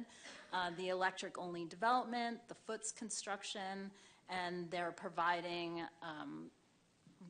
highly amenitized civic space and common space in this development. Finding number 3 is the site physically suitable. The proposal meets applicable codes and requirements and mitigates any impacts determined by the impact analyses. This is kind of what staff does when we're reviewing it through our internal IDS process, is making sure that the site is suitable. There is a development agreement associated with this. We'll talk about that more on the 3rd. But it includes some major points like the construction of off-site sewer improvements, the construction of the roadway improvements, the turn lanes, the medians, that proportional share for the traffic signal, material management, so a system to make sure that residents here are recycling and things like that. And this electric-only development are kind of some of those key points of that development agreement. As far as citizen participation, the developer held 2 neighborhood meetings, one in December 12th of 2022, and then the next one February 6th in 2023. 18 people came to the first one, 4 came to the second. We talked about how a common comment made was wanting to see that traffic signal at Woody Mountain and 66. For the zoning map amendment recommendation, the Planning and Zoning Commission, in accordance with the required findings, forwarded the direct-to-ordinance zoning map amendment request to City Council with a recommendation for approval subject to the following conditions. 1, that it should be developed in accordance with that approved site plan. The second condition that staff recommended had to do with either removing the gates. There are gates near the driveway, so you can pull in and get to the kind of clubhouse area, but you can't get back into where all the apartments are. So staff gave the applicant the choice to either remove the gates or establish a vehicle connection to Sky Cottages. Right now, there's a pedestrian bike connection to the south, but not for vehicles, or add a driveway through the central amenity space. As I said, the commission decided not to support that condition. The third condition, all other requirements of the zoning code and other city codes, ordinances, and regulations should be met. The fourth, all terms, conditions, and restrictions detailed within the development agreement need to be met. And then the fifth is, we add these to, I think, all of our zoning map amendments now, is that in the event the property is rezoned but then doesn't get developed within 2 years, council can decide to have it come back to you, and you can revert the zoning back to what it was prior to that rezone. So, similar to the annexation, actually, no, not similar. Ignore this slide, because we're actually doing the public hearing tonight for this item, and then we can read the ordinance for the first time. And that's all I have. And the applicant is here if you have questions for them. Thank you. Does the applicant have any additional information they'd like to share? Mayor, Vice Mayor, Council, for your record, Lindsay Shuby with the law firm of Gamage and Burnham. We do have a presentation. If you would like, I can run through it quickly. It's not as late as last Tuesday, but it has been a long meeting. But I've got some pictures that are a little different than Alex's. I will try not to be redundant and sharing the same information she did, if you would like a presentation. Go ahead, Mr. McCarthy. Thank you. When you're going through this, could you point out where the gates are and some of those alternatives? Because I'm going to have some questions about that later. Absolutely, Councilmember McCarthy. And there are doors. There are, yes. And Mayor, Councilmember McCarthy, because Alex and I didn't know the answer, luckily we've got Nick Sobraski with us here with Gamage and Burnham, who has every plan. So to answer your question, in building type 1, when you enter the garages, you enter into the building. So you don't enter into the unit, but you do enter into the building. There are storage units that are available, as well as an interior way to get to your unit, but you don't go into the unit per se. And I have a copy of the plan, if anyone would like to see it. So you can get into your unit without going through the snow. Mayor, Councilmember McCarthy, correct. Okay, I got ahead of myself. But yes, Lindsay Shuby, Gamage and Burnham, 40 North Central. With me is Nick Sobraski, thankfully. I had Chloe last time, but I always need someone with a binder and the plans. As Alex mentioned, the developers on this project are Walter Crutchfield with Vintage. I'm certain he will get up and speak at some point, as you know he always likes to. But I'd also like to introduce Beth Heath with Live Communities. She is new to the community.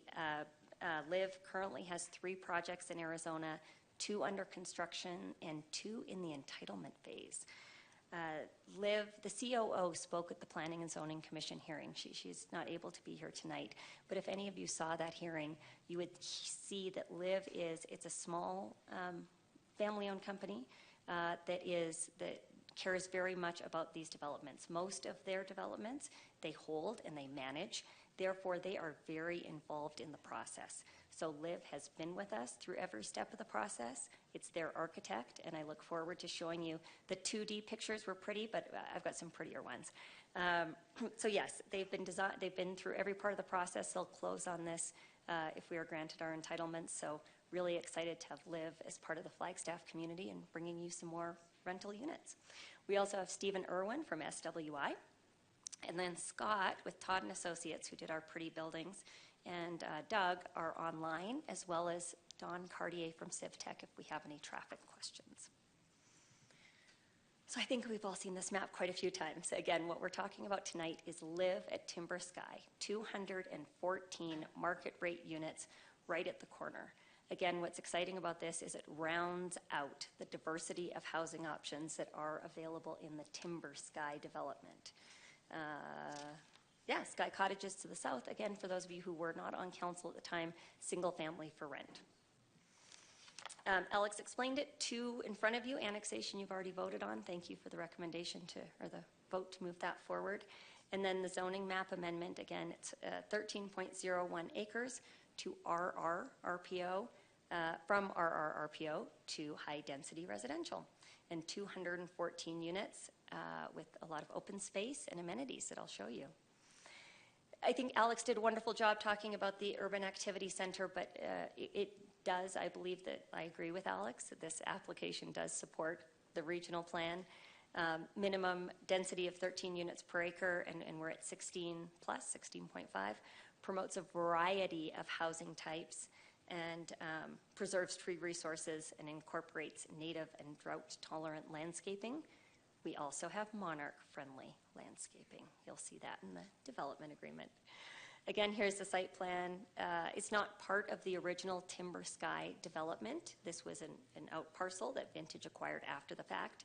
Again, combination of 2- and 3-story buildings, expansive amenity area, landscape, civic space in the corner, and again, that Foots Trail will wrap around both sides, so it's really nice to connect the Foots Trail around this important corner. And as well, not only dark sky compliant, but plus.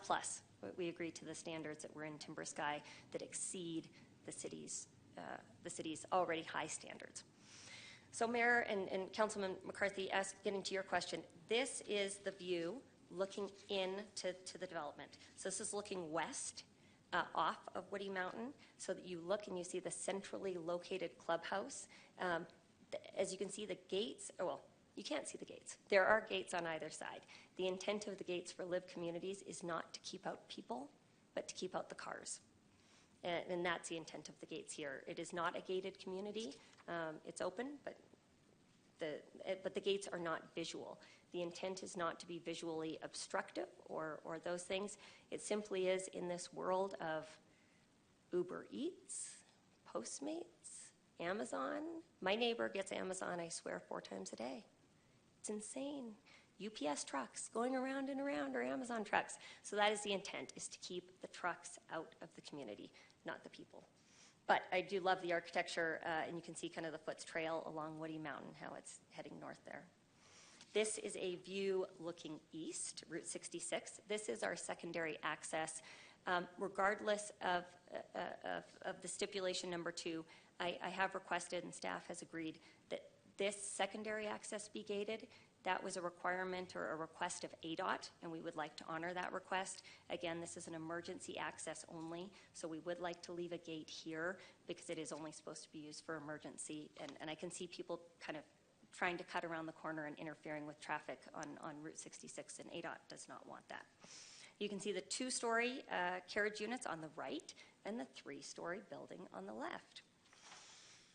I will tell you, Alex Pucciarelli, with her background in architecture, is very, very hard on all of my clients, even the by-right ones that you do not see. We spend many hours negotiating architecture behind the scenes. This, I'm really happy. I wish Mark Sawyers was still here, because, you know, in the first couple of projects, he'd say, Lindsay, it needs to look like Flagstaff. And I'd say, well, Mark, what does Flagstaff look around? It needs to look like Flagstaff.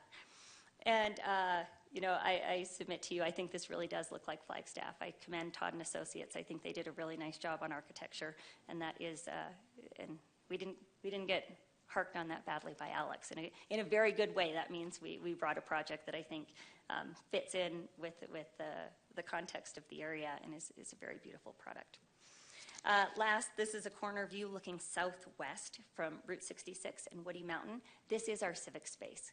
Again, the project is open to the community and inviting landscaping, hardscape, and passive amenities. So I really like this civic space. I think they did a really nice job. I think it'll be an inviting entry into the Timber Sky development. And that's the Foots Trail wrapping around. The amenities. Oh, the amenities. We have a fitness center, a dog park, a dog spa. Yes, that's a real thing. A play area for children, a clubhouse, multiple ramadas and outdoor dining areas, a flex lawn, a car vacuum. I need that right now, actually. If it was up already, I'd take my car through. Pickleball courts. I almost hate saying that. But a lot of people do really like them, and they'll know coming in renting that there are pickleball courts here, as well as a garden. So again, no complaints with regard to the amenity package here. This is a highly amenitized, will be a beautiful addition to the Flagstaff community. Here is our pedestrian connectivity exhibit. Again, this is the connection between Sky Cottages and Live at Timber Sky. We have gone back and forth multiple times on vehicular connectivity between Sky Cottages and Live at Timber Sky. We have landed on bike and pedestrian connectivity. That is what we believe makes sense. You know, again, in support of the carbon neutrality plan and kind of 2 feet in a heartbeat and everyone getting themselves out there, we do encourage connectivity. If you look at the amenity package between the two, and also Live bought Sky Cottages too, so they will both be owned and operated by Live. They are complementary amenity packages. We encourage residents going between the two. We just don't want cars. We want people to feel comfortable walking and kids running around and all of that. As Alex hit on, and you'll see in the development agreement when we talk about it on the 3rd, again, all electric units.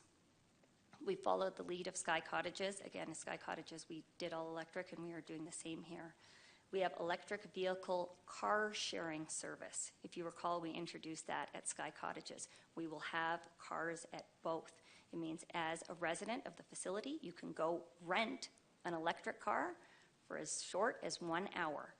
Hopefully, we think that will help if you don't want to have a car, if you just want to cycle, but you need a car for certain things, right? That trip to Walmart to get those things that are heavy that you can't carry on your bike, you can rent a car. We also have electric bike rentals as part of our community, an energy-conscious amenity package, and 18 electric vehicle charging posts. So again, exceeded a lot of what is required in the ordinance and in your building codes. Traffic control, correct. The big comment, and I heard this at the annexation hearing, which by the way I was on, but I didn't get unmuted, but I didn't need to. Alex did such a good job. The question about traffic, again, we are contributing to a new traffic signal. We are full improvement of the south half of Route 66, new left and right turn lanes. We would have been to you in the spring if it wasn't for our friends at ADOT. This is a long process working with ADOT. Reed can attest to it. We were sitting in all the meetings.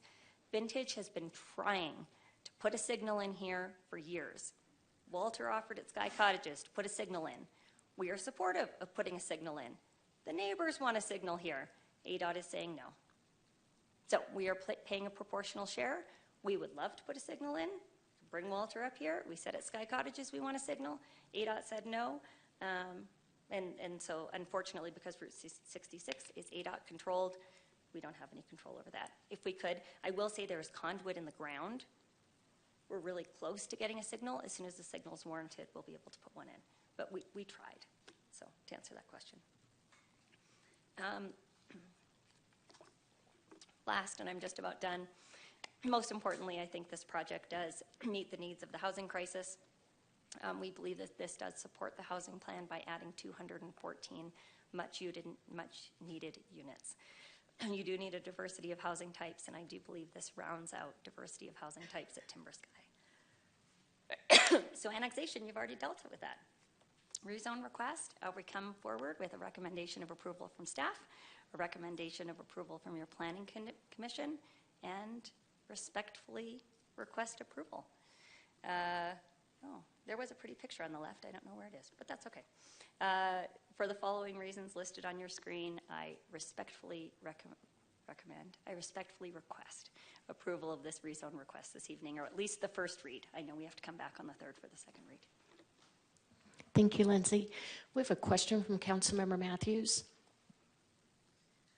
Thank you, and this may be for staff. I have two questions. One may not be directly related to you, but planning and zoning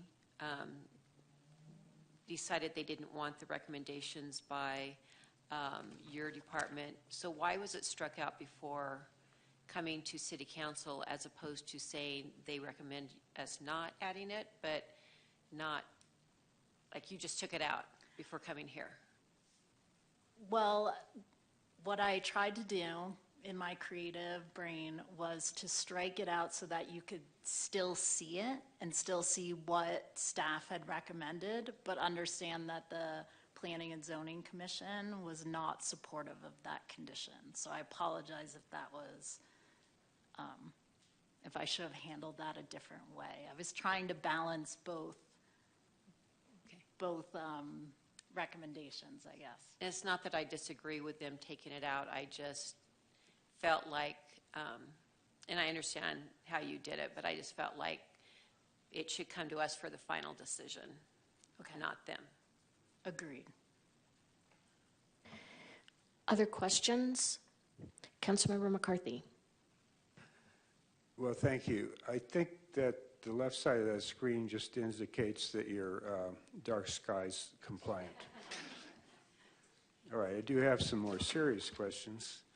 I guess this is a question for staff. I think the council passed a rule saying that all residential garages shall have electric charging capability, or at least be wired for it.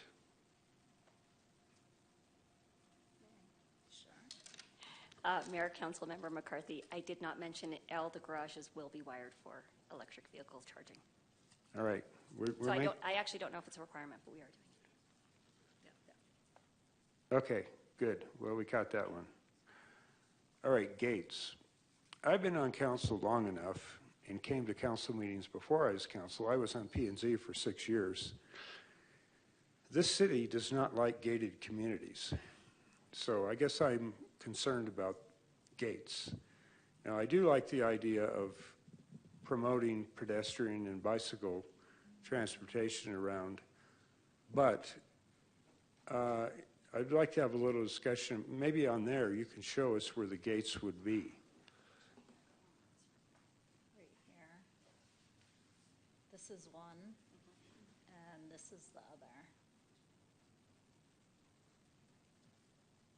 Again, I'll just say to my other council members, this city and this council has had a reputation of being against gated communities. And I don't know that I'm comfortable reversing that long-lasting policy. I'll just throw that out there for discussion. Thoughts, Council? Councilmember Harris. So since I'm new to council, is that a policy? Is it a requirement? Is it a mandate? Or is it that we just don't like them? Okay.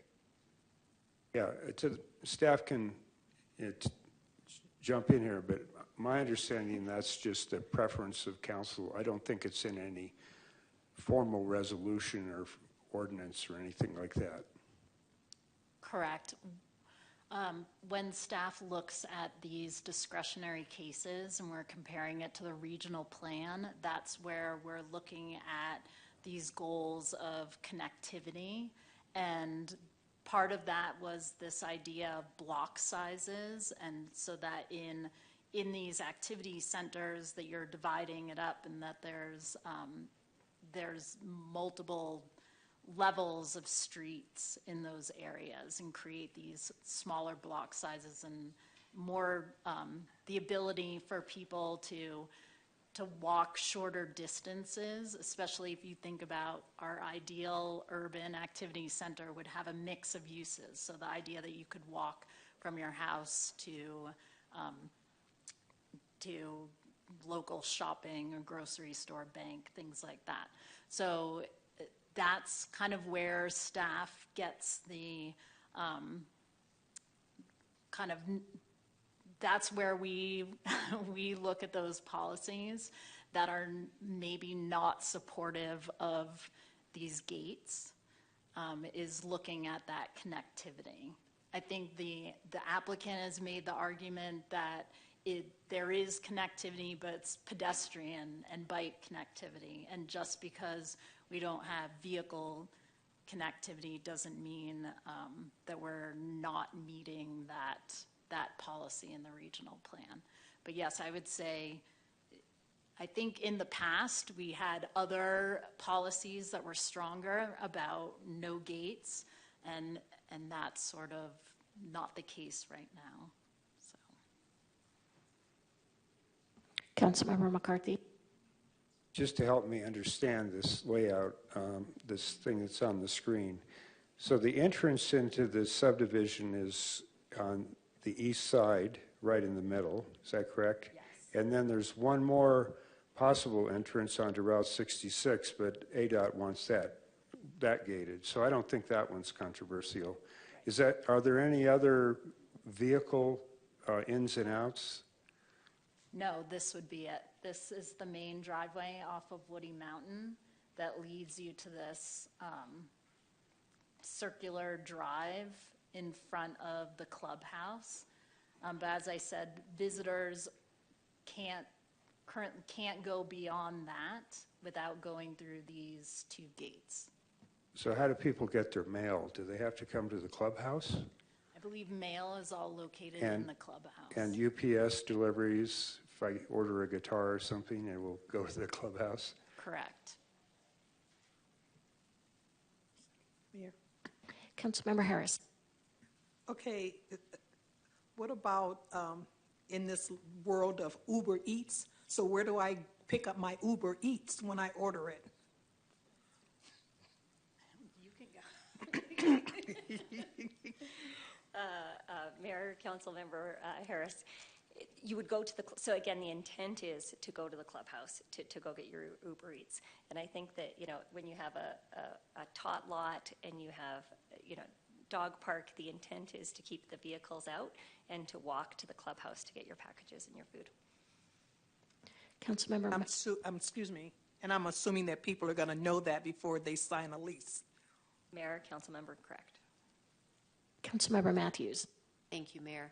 I just want to comment that even though we're not used to that up here, my son lives in an apartment complex, and he gets a text when he gets a UPS package to come to the rec center and pick it up in a box. They have a key in his mailbox and Uber Eats and stuff, and it's normal for a lot of those areas down there. And I didn't know about it until he kept making comments. Oh, I got a text, that package that you sent is waiting for me. It wouldn't be in his mailbox, it'd be in the rec center or the common area. And I just wanted to ask too, because I know people get up and leave before we're finished, I do have a question not pertaining to this development. I think it's fabulous that there are so many different different lifestyles there that get to use common amenities, and I think it's just a great, all of the stuff that was added that wasn't required and requested. I think it's just a wonderful project, but I don't want traffic to go away. So don't leave your seat after we finish ruling on this, because I have a question for you.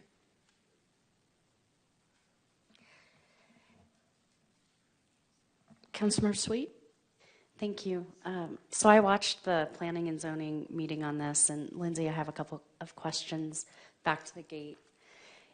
There was a lot of banter on, is this a gated community or not? Can you expand on that, and can you talk about, is it a fob, is it a code, and how big are the gates, and can you see them from the entrance? I know you've touched on that, but maybe touch on that again.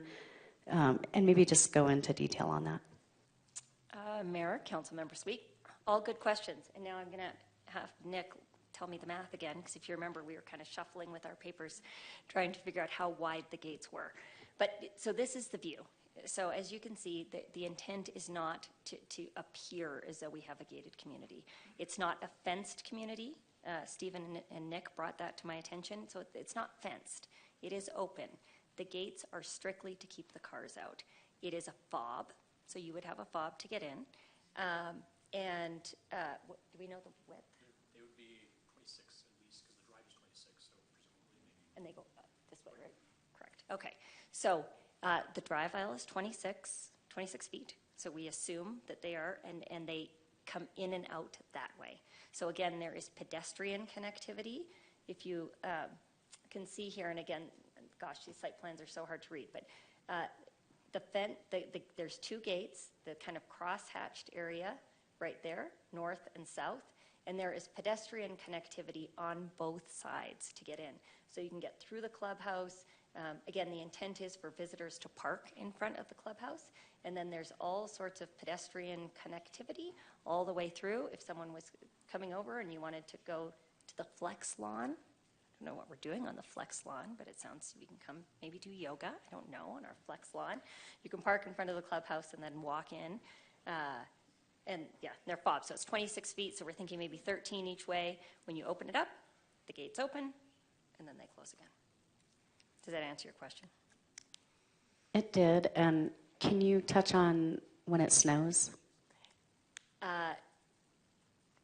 Mayor, Councilmember Sweet, here's what I know. We do have communities with gates in communities that snow, and there's adequate snow removal, so we will ensure that they don't get stuck with the snow. And LIV does operate in other communities other than Arizona, and so they do have experience with snow and can ensure that, and with the full-time people who live on site, they will ensure the gates do not get blocked.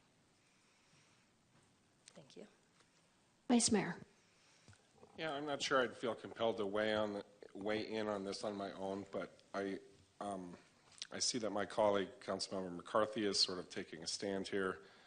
I hear the concerns coming out of the P&Z. I'm going to put my lot behind Councilmember McCarthy. I don't think a gate is necessary. nothing I've heard tonight compels me to think that it's a requirement or necessary. And I do think in the end it sends the wrong sentimental message. Walter, I don't know if you're willing to just forego this, or if you have other logistical concerns that are compelling beyond what has already been spoken of. And again, this feels like a really minor detail for us to be spending 20 minutes on here at 5:30 p.m. tonight. But I find myself in agreement with Councilmember McCarthy, and so that's kind of where I'm at here, unless you have something really enlightening to share with us. Mayor Daggett, Vice Mayor Aslan, no, I don't. And I would tend to agree with you. So we're fine taking the gates out. That was easy. I think... again, Councilmember McCarthy and I are just 2 out of 7 voices up here. No, I try to be aware of that at all times. But I think there's a level of reasonableness, and also Councilman McCarthy and I go back many, many years, and I feel like his requests have been reasonable requests. I think in this case, when staff came with trying to do the block dimensions, that works in a downtown where you're trying to create walkability. It's more difficult here because you would have had to take the road and extend it right through the amenities. And what I'm finding everywhere is that people are harried and harassed, and when they get home, the more green space, open space, activity space we can give them, the better off we create community. And I think I recruited Liv to this because that is what they do well. Their ratings of their communities from community members are the highest anybody out there. I've tried for 10 years to find something to work on with them. So for them, the way they operate, gates are a part of how you just operate, for all the reasons that Lindsay already pointed out. But I do think there's a consideration here in Flagstaff that hasn't been something, and I think I've publicly said, Timber Sky's not a gated community. And I think we take great pride as a city, as a council, as development, to be able to say that we have $1.5 million houses that look across the street at Timber Sky, and no one's gated. I mean, look across the street at the Habitat starter homes. So I would tend to agree with you. Liv is a great partner. I asked them ahead of time, if this becomes an issue, are you willing to forego the gates? And they said that they were. So I might be accused of giving them up too fast, too early, because there's only 2 of you. But I feel like there's a reasonableness in this, and you guys have been very reasonable, and you've been consistent. And I've been consistent. So that would be my answer. My instinct, my sense is that it just takes a whole bunch of potential baggage off the table for all of this moving forward, and I don't understand what we're getting concretely if we leave it there. So I we don't have to theorize. We can just say no. So transparently about that, I don't know, maybe that's all we need. I don't know if anyone else needs to weigh in on it. I'm not sure. We need to spend more time on this. Councilmember Harris and then Councilmember McCarthy. Well, we could probably resolve this issue by making a motion to approve, and then I could make an amendment to that motion. But I do have another question. I'm a little concerned about what are you going to do with all the snow? I mean, it doesn't look like there's anywhere to put the snow, and we get a lot of snow sometimes. Any thoughts? I'm going to defer to either my engineer or Nick or somebody who actually can operate a snowplow. Okay, just to make sure, you can operate a snowplow? Not me personally, I can assure you. Beth Heath, Live Communities. I'm at 8950 South 52nd Street in Tempe. We started out, our company started in Western Michigan. We still own 2 multifamily communities in Western Michigan, are very experienced in snow removal. which we aren't in the valley, but in Michigan, we're very experienced. And we've already looked at the site plan and talked to our landscape architect about designing areas where we can move the snow where it won't destroy the landscaping. So that was already a thought as we laid out this site plan, is what are we going to do with snow removal? All right, so I'll trust you that you've figured this out, and if it doesn't work out, you'll do whatever it takes to resolve it. If that involves hauling the snow away, putting it in a... Yes, Okay. and sometimes you have to do that. What's important to us is the safety of our residents and clearing the snow as soon as possible, making sure that it's not icy so people slip and fall. So we have on-site staff. Normally our property manager and head of maintenance live on site. They're out there first thing clearing snow. Thank you. Thank you. And thank you, Council, for asking such great questions. I've crossed out all of my questions except for one. So, Lindsay, tell me about affordable housing. Mayor, I'm going to pass the baton to my friend Walter. Mayor Daggett, Vice Mayor Aslan, apparently I get the difficult questions. You've never asked me that question before. This council's never asked me that question before because it's never been a question. We've always been at the forefront of delivering affordable units. So there must be a good why as to that if this is the first time that we've come to do that. And I would have two answers. First would be our desire is to deliver all kinds of units for all kinds of a demographic. In the same way that we take hope in building a community where typically people would not interact, Habitat people would not typically interact with the higher end homes there. To build a community where you bring that together does a tremendous amount to building a neighborhood. So I would say from a demographic standpoint, the idea was we're looking at bringing a true market rate. If you notice, it is a higher end product. There's a tremendous amount of investment in being able to deliver that. And so that was a consideration. And in talking to our partners, when I held the standard on what it had to be amenity-wise and visual-wise and everything, they're saying it becomes very difficult for us to have affordable units. We can't make it pencil. So then it's my responsibility to say, all right, I recruited you. You're great at what you do. You're only doing this here. You are doing Sky Cottage. I needed somebody to manage both of those projects. And Sky Cottages, we set the tone by putting those units in there. We did the same with low-income tax credit units. We're doing the same with Habitat. We have 6 additional acres attached to the Habitat site that we just got some new product that we're looking at that gives us a step up from that. I hope that now and in the future you would look and say these guys do what they say and they deliver affordability, and they've done it in significant ways. Which leads me to my second point, which is I feel like we're delivering a significant amount of affordable housing.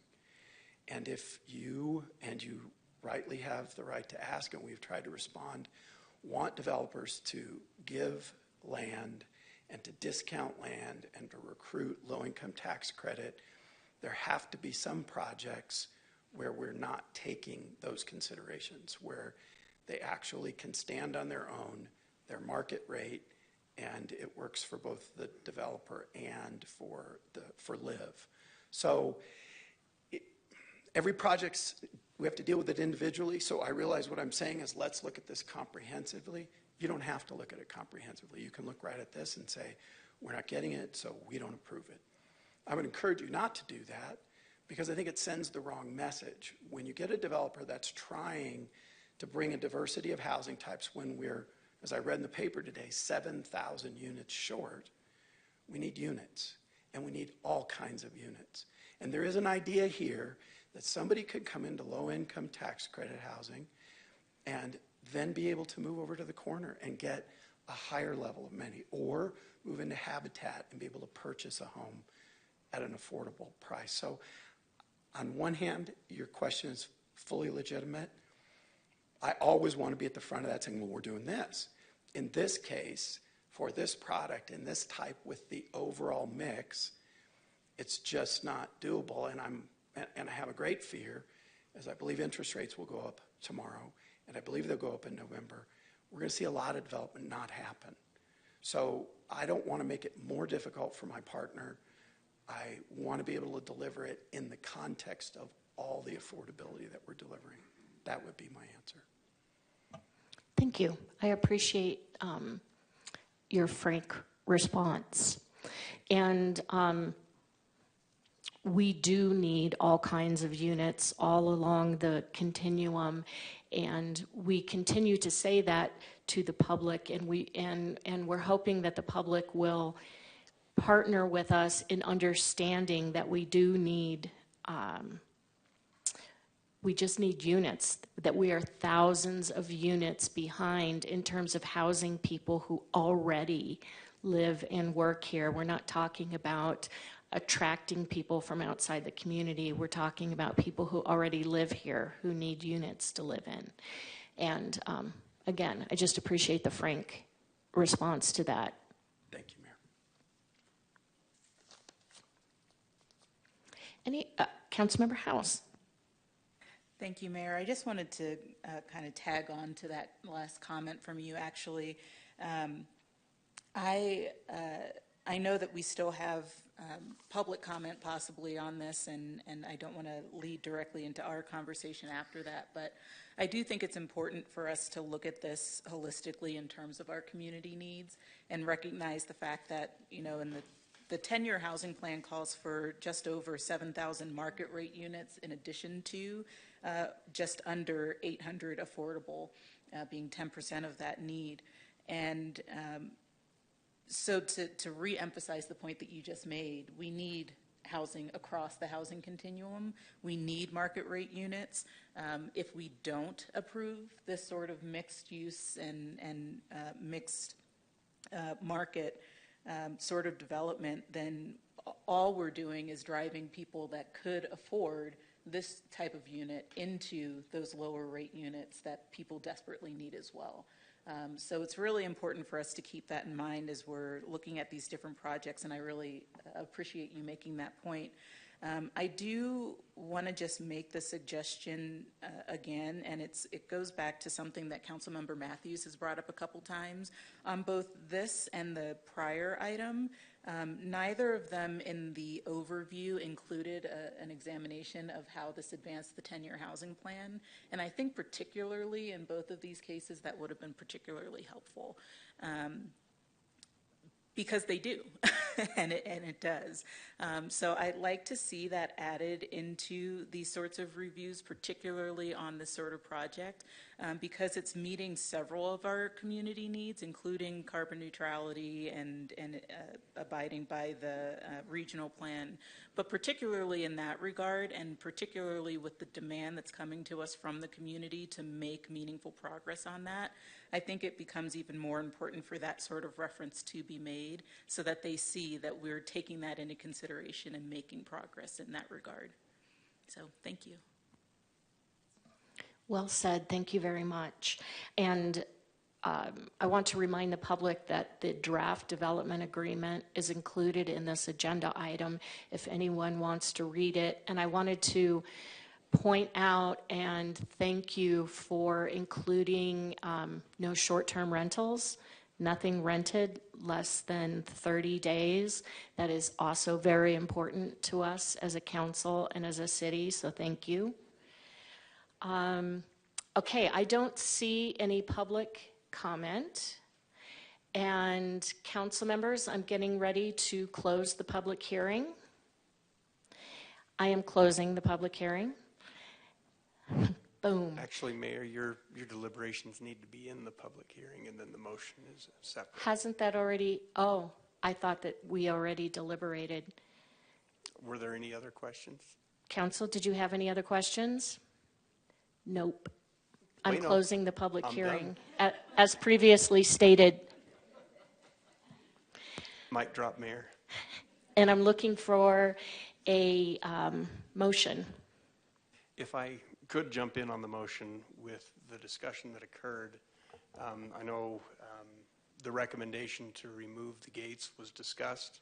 Perhaps if the motion could state something along the lines that the recommendations of staff, that the first read occur pursuant to the recommendations of staff with the exception of condition number 2, I believe it is, with respect to the gates. 2A. Just a minute. But their staff's recommendation included item 2. So wouldn't it be reading the ordinance as recommended by staff? With the exception of item 2A. So, a couple things. So I think you should, just for clarity, make sure we are adding condition 2. But condition 2, as proposed by staff, and gave the developer 3 options. So if you still want to leave it open that they could remove the gate or connect to Sky Cottages with a road to the south, or add another drive aisle through the amenity space, then you could leave it as recommended by staff. What I was hearing is that you were just interested in eliminating the gate, and so then I would modify condition 2 to just be to an option A, which was to remove the gates from the site plan.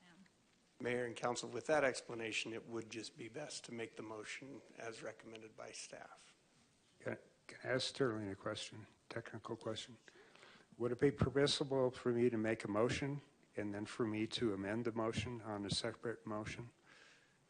Well, what would be easier is we're just at the first read stage here. We can come back with a recommended motion at the second read stage tonight. If you just go ahead and make a motion to do the first read as recommended by staff, that will be much easier rather than getting into, I know where you're going, but it would just be much easier. On the other hand, I think it's better to make changes on the first read than it is on the second read. That way, the public, the developer, the staff get a chance to rethink it and maybe prepare for statements at the second read. It's ultimately up to you, however you'd like to do that. So you didn't answer my question. Is there any reason that I would be prevented from making an amendment to a motion that I made? It would be awkward, but you could do it. All right. So good. I'll do it. May I make a motion, Mayor? Seriously. I'm not kidding around. I know I kid around a lot, but... Yes. Yes. Thank you. All right. I move that we read Ordinance 2023-22 by title only, with all of the conditions as recommended by the Planning and Zoning Commission. And okay, that's the end of the motion. Just to explain that, that would take out all of this stuff of item number 2. Mayor and council, before that's seconded, I think I would be much more comfortable if you worded it as recommended by staff. That would be... No, that's a completely different motion. That Okay. isn't my motion. I'm just stating my advice. Okay, I'll try this. I'll withdraw that motion and make a new motion. I move that we read Ordinance 2023-22 by title only for the first time with the conditions that are presented in the packet, and with the clarification that there will be no vehicle gates except the vehicle gate will be allowed at the north end where Route 66 that entrance would be blocked, except for emergency use. That one works, thank you.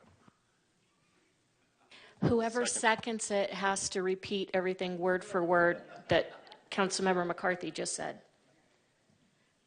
I'll second it. Discussion? All those in favor? Aye. Aye. Aye. Any opposed? All right, thank you very much.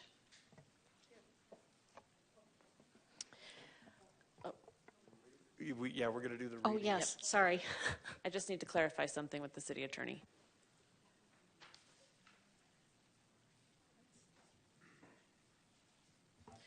An ordinance of the City Council of the City of Flagstaff amending the Flagstaff zoning map to rezone approximately 13.01 acres of real property generally located at 2445 South Woody Mountain Road, APN 112-01-712, from the Rural Residential RR Zone with a Resource Protection Overlay RPO to the High Density Residential HR Zone with a Resource Protection Overlay RPO, providing for severability, authority for clerical corrections, and establishing an effective date.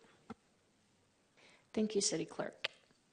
And moving on to item number 12, I don't see any public participation.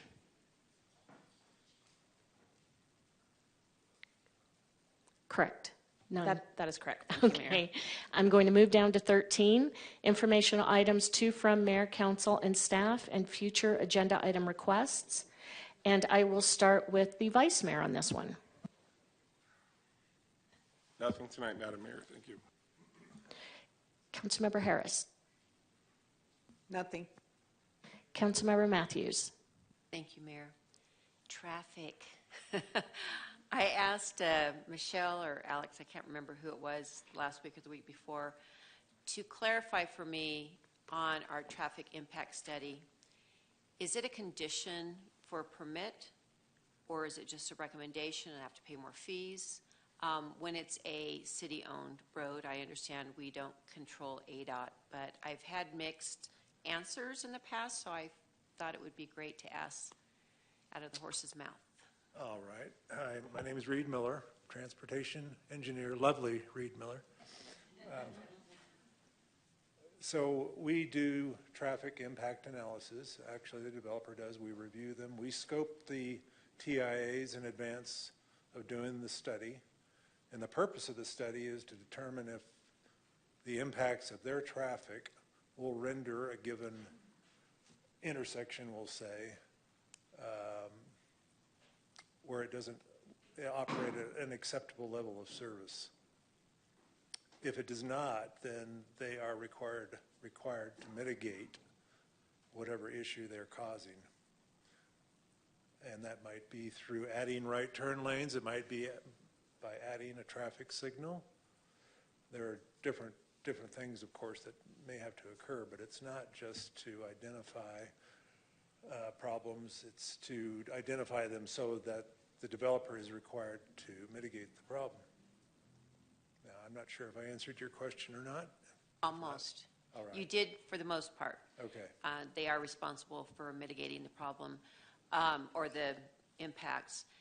Is there ever a level to where the traffic impact is so significant that they don't get their permit to build? I've never known that to be the case. Usually whatever the issue is can be mitigated in some fashion or another. And how is that mitigation determined? Does the planning and zoning department or your department say this would satisfy the congestion that it would cause by doing X, Y, and Z, or is there a formula? We use software at intersections, for instance, to determine what the level of service of the different movements at an intersection are prior to the development. We add their traffic and see if that has caused with the development's traffic issues that are no longer acceptable with respect to delays. We call it level of service.